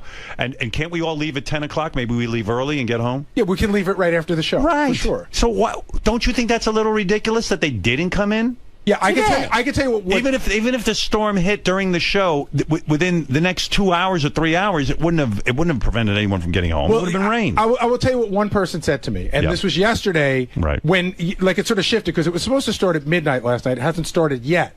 So the premise was that this is so ridiculous. Hold on. The premise was that if people thought yesterday if you got in this morning, you weren't getting out till Wednesday. I see. So one of the people said to me, my wife lives alone. I have a generator. Right. She can't pull it out. All right. And so listen, who cares? If they anybody can make their own decision. I'm just giving you some explanation. But don't you think some of the decision making looks a little silly right now? Don't you think? When we woke up this morning, they were saying even the storm won't start till late Monday. So, okay. No, well, they didn't. They said you could be out of here by 10 a.m. The storm was supposed to start last night. That's what most people thought. But when you wake up, I got you. Don't you look and see that it's not? And I turned on the TV this morning. They said storm won't really hit New York until later Monday I evening. woke up almost every other hour last night. I couldn't sleep, and I kept waiting to hear this horrible rain against the window that I never heard. That you never heard. But I was coming in no matter what today because I knew, however bad the storm was this morning, it would be like a regular storm. Exactly. We had this conversation yesterday, Howard, and I said, couldn't you sort of wait and to see what happens before you I called Robin. I said, listen, here's what we'll do. Why don't we wake up in the morning and see what's happening? That's what I said. That's what I told my wife today. I said, well, I'm not a weatherman. I don't know what's happening. I'm not John Boleros, who is scaring the shit out of my wife every 5 minutes. This guy texts my wife. Would he lose my wife's text phone number? So he gives her special reports that the rest of us don't get? God, yes, he does. And I got to tell you something. It's a nightmare. I said to my wife, don't listen to this guy. Didn't he do this already? Didn't you tell him not to? Yes. Stop it. He did this with Irene. Yeah. Oh, he found an in. John Boleros is here. Get this fucking guy in here. I'm going to boot him right out of here. Bring him in so I can boot him out. What's the matter with him? And every minute he's on, I've never seen anything like this. That's what they're all saying. They all are on the TV going, have you ever seen anything like it? You know why? Because it gets the ratings up. Yeah. Of course. Of course, that alarmist attitude makes people tune in. Fox News had Geraldo outside last night. The wind wasn't even blowing his hair. And he's on there. We're out here like he's in Afghanistan. Like he's the bravest guy. I'm on the front line, Mom. I don't listen to those guys. So what do you think when you see the mayor and the governor and all those people? Like the governor of Connecticut. They're listening to them. Yeah. Yeah, I don't think they're listening to John Boleros. I think they're listening to weathermen. They're experts. Geraldo was swinging from a building. He didn't know what to do with himself yesterday. On a flagpole. I'm up on the flagpole. I'm trying to find some wind. All right. So, in other words, guys, the ones that I can depend on, let's wake up tomorrow. We'll figure out if we can get in or not. And we'll make our move.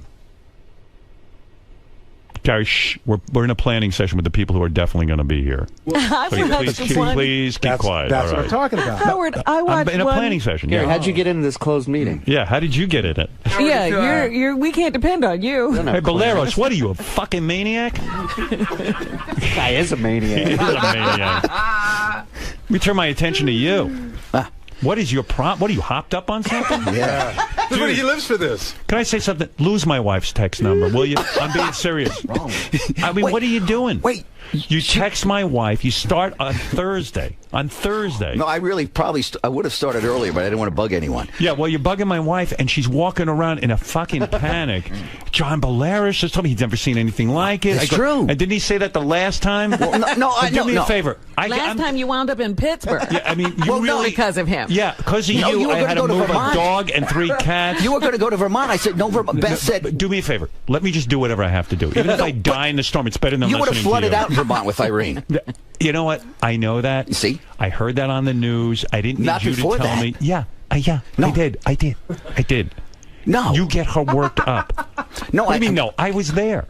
Keeping her safe. Yeah, John. Listen, please. No more. No more. No more texts.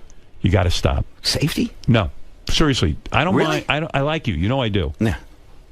I've hung out with this guy. He's a good guy. But why do you have to be safer than everyone? Like, you talk to people publicly, Right, I don't- and you warn them. So why does Beth have to be safer? Because I'm Howard Stern. He's Howard Stern. Yeah. No, there's a connection there a little bit. I know from. But I know you. there's We know each other concern. well. I didn't get a There's- text or anything. Well, I don't know your text. You want? Yeah, I could do that for you He'll easily. text you. Oh, trust me. You don't want. He'll drive you crazy. Yeah. I give Robin his number. I don't if even you know need how my I got help, my Robin, wife's. I don't even know how I got my wife's phone number. She's too nice to everybody. Well, Yeah. Well, really, it's I've never seen anything like this, Howard. And of deep Give me the concern- bottom line now. What is going to happen? Let me He hear from doesn't you. know All right. what's going to happen. No, I do know what's going to happen. All right, John.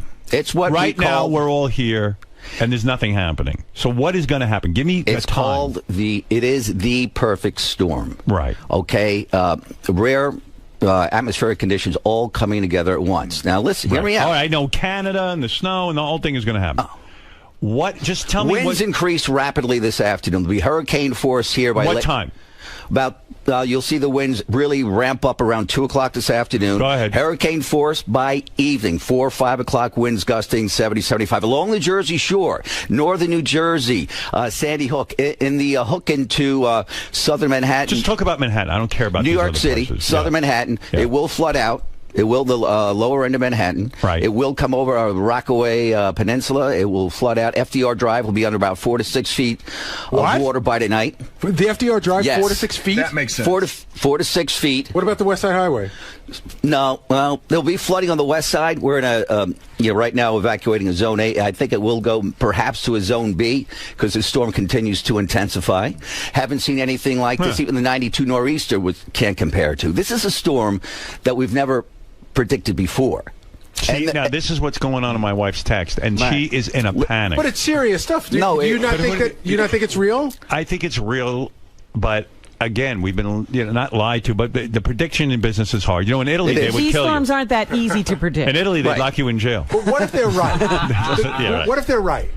No. What if they're right? Then it'll be right. I mean, what can I? I'm trying to get a handle on this, Listen. but the problem is, if it's right, then I'm going to have to deal with it anyway. I'm not going to be in any different situation because he's telling me. That's how I feel. Right. So it's like texting my wife is only going to make her mental. Record flooding.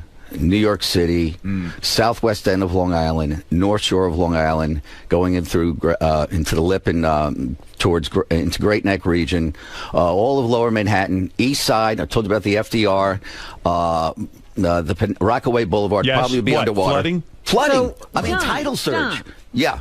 Bottom line, will we be able to broadcast tomorrow? Should I Yes. even make an effort? I will.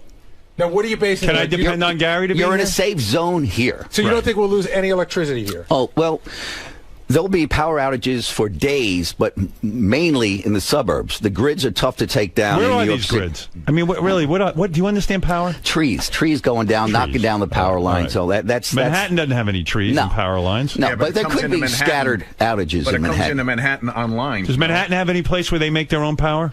No. No. No, that's too bad. No, but You want to build a dam or something? If I'm mayor, I would build a power thing right here in Manhattan. Well, you got to have some place to make the power. I don't know about that. You got to either have a nuclear facility Okay, or you've here we got to go. have a dam. I'll build a dam. I got a beaver working here. Well, listen, it's my I'm luck. chewing as fast as I can. Beavers are good in floods. No, it's a life-threatening storm, Howard. Yeah. It really is. It's going to go down as probably the worst storm of all time in the Mid-Atlantic and Northeast. All right? Can I ask John a question, Howard? But we can still get to work. Well, if not if you're coming from the suburbs, not if you're coming from Lower Manhattan, they're going to be shutting down. There's a possibility that See, if I was mayor, I would turn Central Park into a nuclear power plant. South of Canal, there could be some serious flooding. It could shut down. All right, There so could what's be a the problem bottom with line? the subways. Should I plan on doing a show tomorrow? Here, yeah. Here. You're safe here. Okay. You're not I'm safe. doing it then. Yeah. I'm coming in. Will Howard be able to travel around the city to get here and back? Yes. Not going to the lower. No, I got you. don't go lower. Not going to the lower on the Upper area. West Side. No, you're fine. Okay. You're fine. You're in a safe zone. All right. Many people are not in the safe zone. Well, my guys in hotels are, so they'll Right. be here. That's good. All right. Right there, you're fine. Yeah. So what are you in a panic about?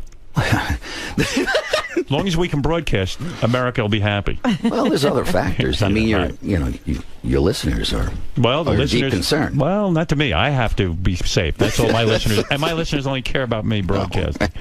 No. Of course they do. All right. Well, tonight you'll do the weather show, and we'll see what happens. Yeah, it's going to be bad. Hey, here you have a hot girlfriend. Everyone's crowing about her. Yeah, she's sweet. This guy never has problems with women. I know. 99 Well, they tell me problems, those but a bitch ain't weathermen one. are lady killers. Oh, yeah, weathermen are lady killers. He brought Except her for to- Sam Champion. He's a guy killer. He brought her with him to the block party in Philly, and She here now? Yeah. Let me see her. You mean here in the building? Well, she came with me. I was going to leave her There's going to be alone. a storm. He's not going to leave her alone. He took his girl with Where him. is she? I'll go get her. This guy's a gentleman. She should be outside. So, John, she's a sweetheart. You're doing a show tonight, right? Right, I believe. Whoa, how did you get her? look at this. Look at this. Oh, boy. How did he get you? Hi, Howard. How are you? Marona me. What microphone are you on? 3. 3? Look at that. Yeah, she's a sweetheart, Howard. She's younger than you, right? A little bit. How much? 20 years. Wow. I was going for 10. I think you look good then. Oh, thank you. By the way, John didn't meet you by texting, did he? Oh. And you didn't used to be married to a DJ, did you? I did not. Right. So, John, every time I'm, gotten together with you, you always have a hot girlfriend. These are different women. Well, I knew his other hot girlfriend. I like beautiful women. Wow. But she's a sweetheart. She's not only hot, but she's, a great soul. Could there be marriage in the future? Yes. How long has this been going on? Wow. You're in love. About a year and a half. Are you in love? In love. You in love with him? I couldn't be without her. You are? Yeah. What do you do for a living? I'm in sales. Nice. Yeah. So you have a job and everything. Huh? I do. Wow. What She's a working. catch. She's working. I'm not. I know what she sells, but I'll take 2. Right. Yeah, what do you sell? Do you have a product? I sell Stone. tile, natural stone, hardwood. Stone? Oh, okay. Well, I need some of that. Yeah. Sure. Gary's got a house. I'm predicting Gary's going to need it. Give me 100 square yards. Stone, good market, yeah? It is. To make a lot of money selling stone? Well, No. Works okay. a lot. Not enough money. I That's work for sure. very hard. Wow, good for you. Yeah. How do you meet you? Where? Mutual friends. Yeah, you were set up? You want to hear the story? Rather hear it from her, but okay. Don't tell that story. No, you tell it. All right. All right. Well, where were you? I was having a little dinner party at my apartment. Right. And at the time, I was dating someone else. Right. She was dating someone else. Right. And there was there was some interest Connection, there. yeah. Connection. And then, But she wound at the party because you guys had mutual friends? Mm-hmm. Yeah. Yeah. How long before you go to bed with John? Like how long? 3 hours. 3 hours. Oh my God. 3 hours. Look at you this bang guy her at the party? At the dinner party. No, it was down the road. No, it wasn't 3 hours. It was down the road that we got together, and then it was 3 hours. You had sex 3 hours later? Wow. But it He was seduced you quickly. He did. My goodness. He was the same way about that with her that he is about the weather. Yeah. Relentless. What does he do? Does he impress you by telling you the weather and the dangers of the storm? He does, actually. Yeah. Has he been texting you the weather, too, the way he's texting my wife? No, I get it firsthand. You get it firsthand. Yeah. Oh, this is unbelievable. Look at the storm. My work's yelling at me. You have to leave now. You have to evacuate.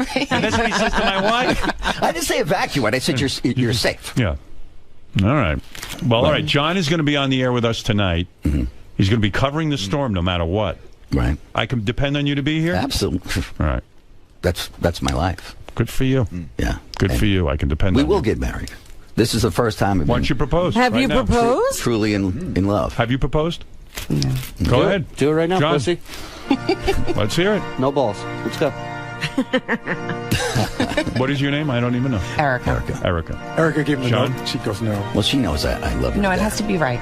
This is right for us. We don't care about what's right We're all for going to die tomorrow Yeah, anyway. it's perfect for Tell us. your grandchildren about this. On the day of the perfect storm? How romantic. Yeah. That's true. Marry that perfect ass. John, is there something you want to say to Erica? Well, you know I love you. I know you do. And you know we're going to be married someday, right? Yeah. Well, And you're always by my side. But say it. In the worst of times, she's by my side. You know, Say You've been through some things. The thing. Say it. Erica? Will you marry me? I will. Oh. A couple of kisses. Look at this. Something happy on a stormy day. Yeah, look at that. Isn't that something? It would be in the paper tomorrow if there wasn't a storm. High pitch is going to be so jealous. How romantic. All right. She's the best. Well, we just got a proposal. Wow. Sometimes in the midst of tragedy. And she's great with my little girl. Oh, yes. Yeah, you mean the other girl you're dating? That too. Oh, good for you. No, I've been. Congratulations, you sincere. two. Thank you. Proposal given. Yeah. Proposal accepted. I'll give Beth a little text when I get back. Listen, when you get another job, you'll get a ring. You will. You're a great weatherman. Thank you, Howard. All right, John. Thank keep you, us appreciate it. posted. I will. Stay around. Now, is he a real meteorologist? Yes. This is the real deal. Real deal. This guy knows. Robin.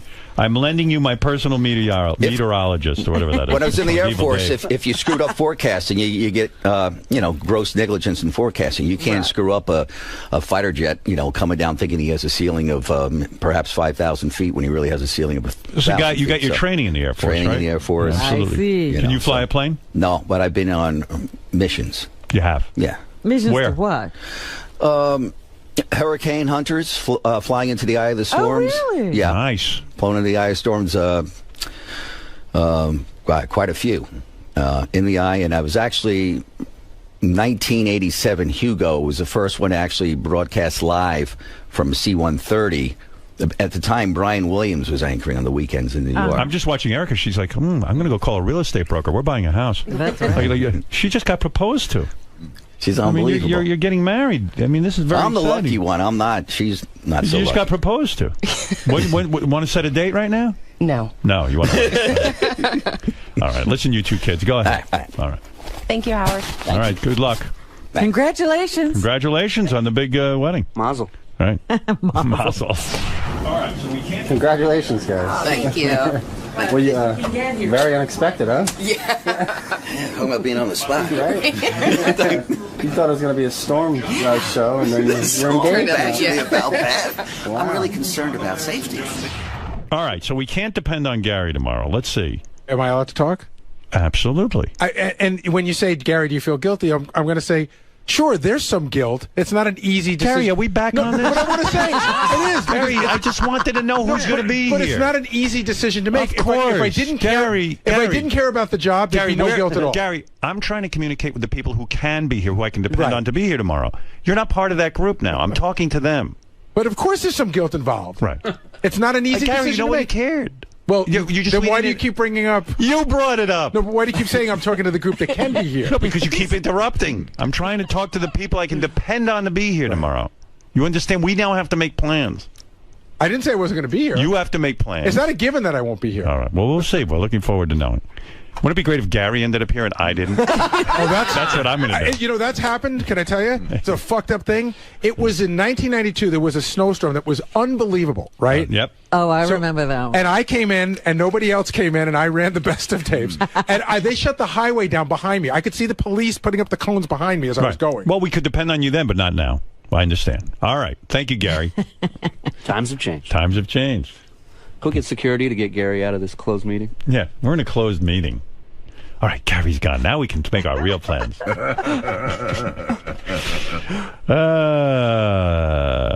You just did another 20 minutes on something completely different, and he went right back to it. Right. He's so rattled. I made a reference that, Robin talked about this too. Every scientist in Italy now is shaking in their boots. The Italian government locked up a guy for 4 years because he didn't predict an earthquake. So now what these scientists should do is predict an earthquake every day. That's right. Because then you'll never go to jail. Right. It's got to hit someday. That's a weird thing to me. Well, our weathermen should be on alert. Right. They should take that to heart. So yeah, as I said, I'm going on Kimmel tomorrow if the weather permits. From what John Bolaris is saying, that Jimmy Kimmel will not be doing Jimmy Kimmel is in shit. question. Yeah. He can't depend on you. Yeah. Can he depend on you? No. Of course not. It's a simple answer. I said to Gary, can I depend on you? You're a wolf. Marry the kids and leave it to them. The trees are falling on my house. I love my house. I love my house more than you. He just said the most insulting, jerky things. My jukebox will be exposed. He didn't have to say a thing. All he had to say is, no, you can't depend on me. I said I love my wife and my family. Robin asked me a question.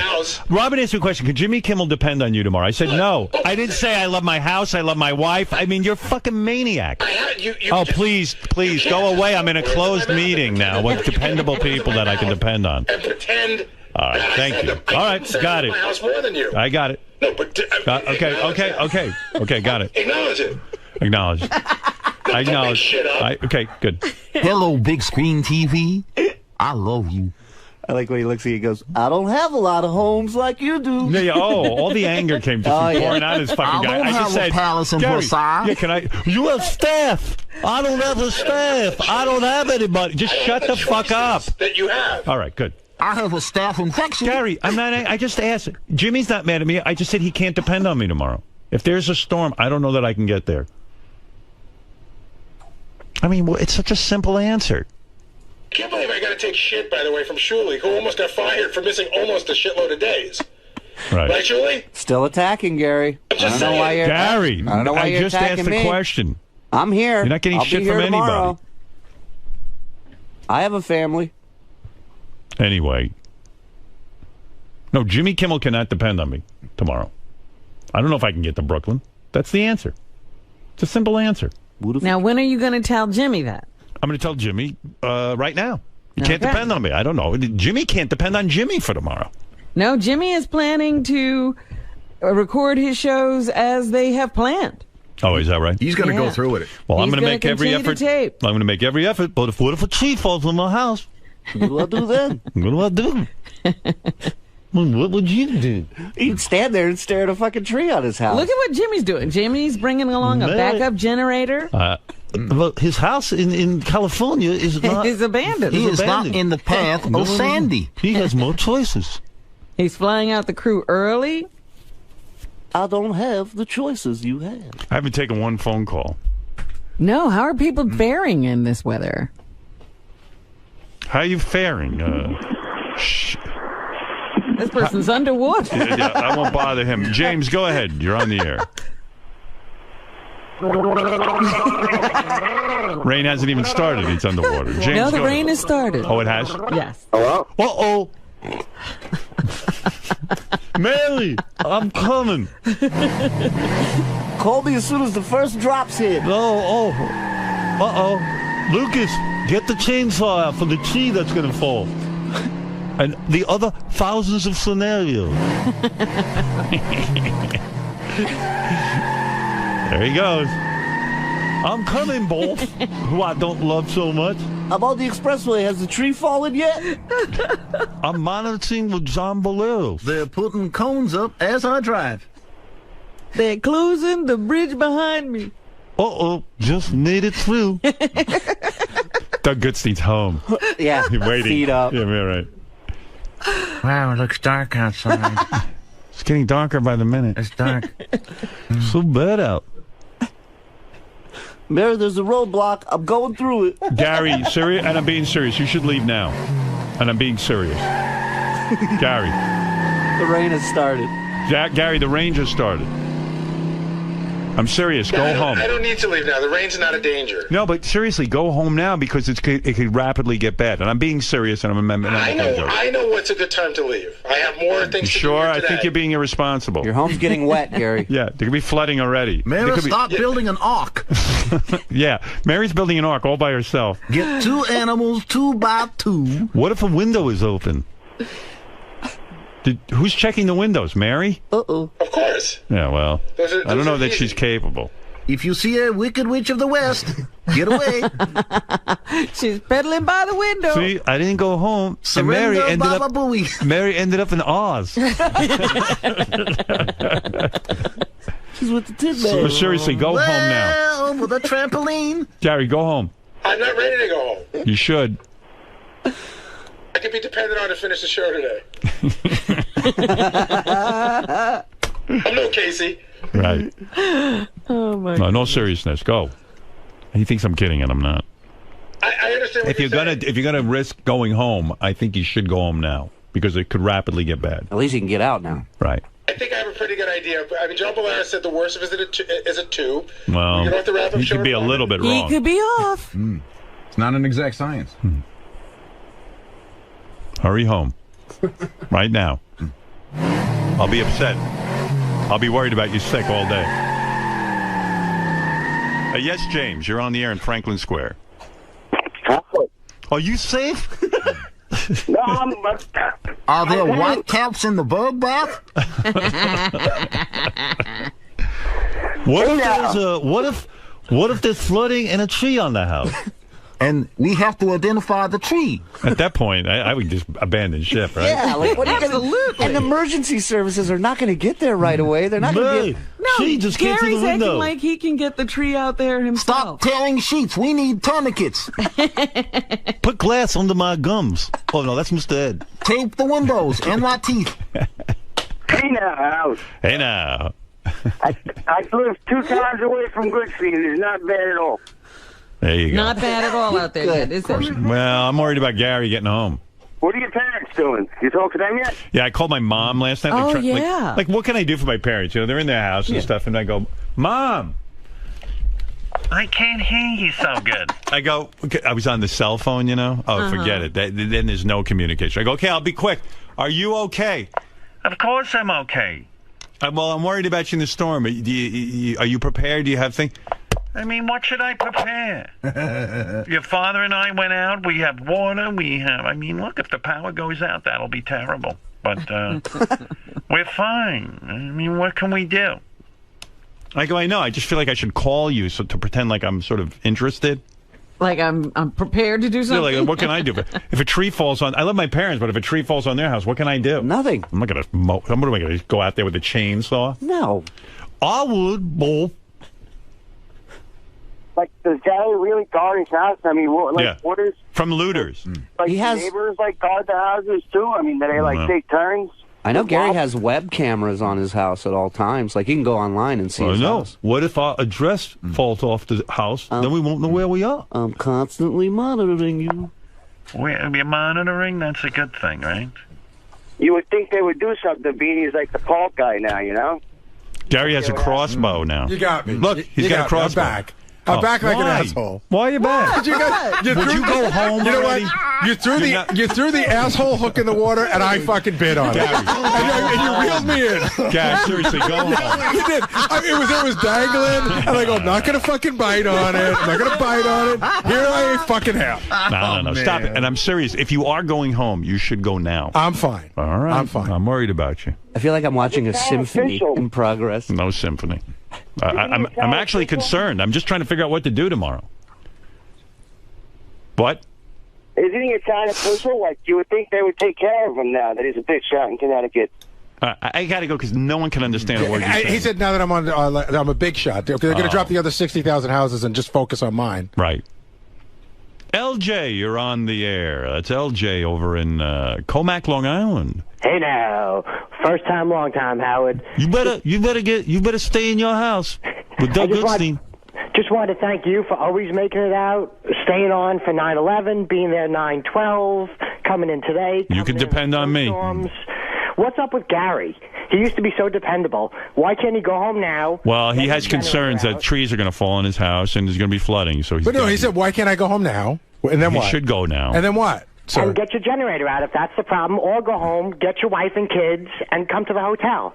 Why don't you leave your house in Comac and just why don't both you guys cut down all your trees now so they can't fall on the house? And by the way, it's not just trees. There's a lot of different things that go wrong. For instance, there's leaves and the gutters get filled up. Like last storm 2 weeks ago, I had to go up on the roof Mary, with a ladder. I'm going up with the ladder for the storm. The gutters are full. Well, they do. You go while it was still storming? Hell yeah! Don't you have those things that you put over the gutters? Those things don't fucking. They don't work. Yeah. Those things work at my house. You know, Gary. How would you know? I do know. Have you been up on the ladder? As a matter of fact, I wouldn't go up on the ladder. I'd get somebody to do it. I don't have to do that. No, but I'm saying I have had that thing. They just don't work. Right. I put springs and I have all sorts of things, but when there's a lot of leaves. Fascinating. All right, please, Gary. Nobody cares. Well, that's not true. You've been talking about it for all right. 20 minutes. Gary, please. I'm just trying to make plans for tomorrow. I don't have you in tomorrow. I got to find out who I can use here tomorrow to do the show. That's all. It's not meant as an attack. Please leave so I can talk to the people who will be here. I've never gotten so much shit for not doing something that we don't know that I'm not doing yet. I'm in a private meeting with Shuli and Fred and Benji. Yeah, you know what? And you're not welcome. And Rob. If Shuli's the future, have a party. Okay, thank you. You're making a scene. Shuli. You're making a scene. It's getting ugly. Yeah. Seriously. Yeah. Get more airtime. Leave your 2-year-old behind. Okay. Thank you, Gary. Thank you. Howard, I just wanted to let you know that I have tickets for Kimmel tomorrow, and I will be there if you will be there. No, you can't depend on me for that. All right. Thank you. I mean, I'm just honest. He's so mad at me. I mean, why? What did you do wrong? I don't know. I asked him if he's going to be here tomorrow. I said yes to the question you asked me. That's what I did so wrong. silly. All right, you know what we ought to do, Robin, so Gary can get home? Yes. Let me take a break, and you should start the news so we can get out exactly at 10. All right. I'm just worried about him getting home. Well, if the wind blows, goodbye, Mary. It could mean the trampoline. It could mean the rain. Does he jump on that trampoline? Mary, the flooding is occurring. You must. I'm going to take the piece of wood. You float on it, and I'll die. And I will go. My face will turn blue. I'll stay in the water while you stay on the wood. Gary, lay on my teeth, and you won't drown. Gary, stop eating the wood with your teeth. No, Mary, pull out my teeth and float on one of my enormous my teeth. My teeth are like the iceberg. They're a flotation device. I don't know how long you'll last, but on my teeth, you could float forever. I'll be fine here in the water. Imagine he pulled out his tooth and Mary escapes because it's like one of those foam little surfboard things. Surf to Florida on my teeth. You were bored with this subject. Lucas, you surf on my other tooth. Mary, you take my two front teeth are my largest. And put Murphy on the molar. Goodbye. What about the cats? So sad. Cats hate water. The cat my side teeth will support the cats. And Murphy. Don't forget my lips. We cut my lip off as an inner tube. Cut off my lips and float down the tsunami. Goodbye. I love you more than Howard. You mean more to me than my job? I told Howard I love you more, even though he didn't ask. He said, he asked me if he could depend on me, and I said, no. He wouldn't even say no. No. Just started yelling at him. I don't have choices. Like you. Like you. You have staff. I guess Shuli got his staff together and they're going to watch your house. My staff. But Fred, I guess your staff will be on it. I guess so. All right. You have staff and choices. I have no choices. You're looking at the staff sitting right here. Yeah, I'm a pauper. Yeah. Benji, you have your staff taking care of things at home? Yeah, Carmen and Elisa. What's that? Yeah? Yeah. You're going to leave Elisa home alone, and then your staff will watch over her. His people. Right. Mary, my teeth.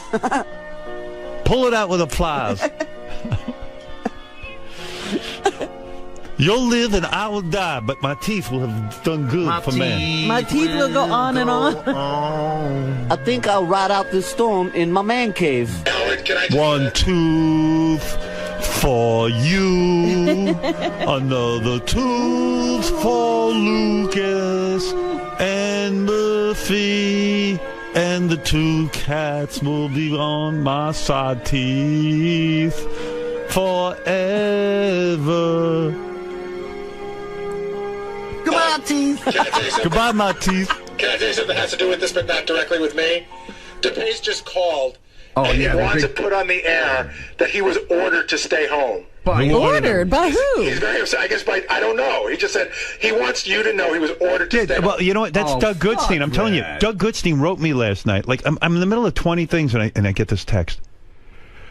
The in-demand offices are closed tomorrow, and that has nothing to do with our show, nothing to do with me. He wanted me to go give him the blessing. It's okay. And now he hasn't come in, and there's nothing going on. People came in. And he probably told DePace to stay home. But, was it Doug who ordered him? Yeah, well, who else is in charge? Because that would have looked bad if DePace made it in and Yeah, right. Doug didn't. Why would he tell him that? Why would he tell Scott DePace not to come in? It turns out Scott DePace is useless anyway. Ganji's doing a fine job directing. Take 3, zoom in. Zoom. How you doing in there, Ganji? Miss any shots?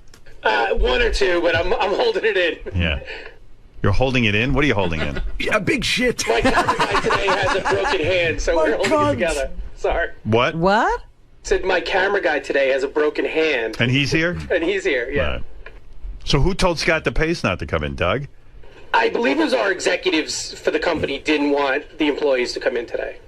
You mean executive producer? Because they Doug were Goodstein? closing their offices. Yeah, because they look like douchebags. Right. They could have been in. I heard, Howard, that the lawyer's rap was that this is how lawyers get crazy. That they didn't want to be responsible if somebody hurt themselves while driving in or coming in, that the company didn't want to have to deal with that. Yeah, I told our guys. I said, if you can come in, great. And if you can't, stay home. Don't worry about it. I don't give a shit. I said, I'll be here. I'm suing the company, but not about, coming in. I was already out of my house. Been out since 6:15 this morning. Uh-oh, you better go. Just saying. Gary, you should go. Be fine. I'm serious. I'm not even saying it as a joke. You should go now. Now? Yeah. Between now and the wrap-up show, is it going to be any different? Yeah, I don't know.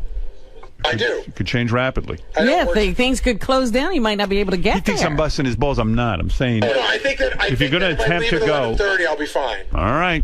Just know your boss told you to leave. But Polaris told me I better be out of here by 2. I'd love if that trampoline went right through the house and leveled it. Good thing I was home. Trampoline went right through the... Why the fuck wouldn't you remove that trampoline from the backyard? I mean, that's exactly what you're supposed to remove. That's a flying object. If he's so worried. I'm worried about trees. I'd worry about that trampoline lifting. Right. In a hurricane with 85-mile-an-hour winds. I don't know. I'm really worried about the trampoline. We move everything out of the backyard but the trampoline. I wish he'd jump on the trampoline and trampoline back into Manhattan. Well, that's how he's going to have to get up to the tree that falls on now. Look, I'm flying. Whoa! Here I go, Mary. Boing. The winds are picking up. Robin, please, I'm on the phone right now with my tree surgeon, trying to make sure in case the storm knocks over trees that he'll be there. But I could depend on him. Ah.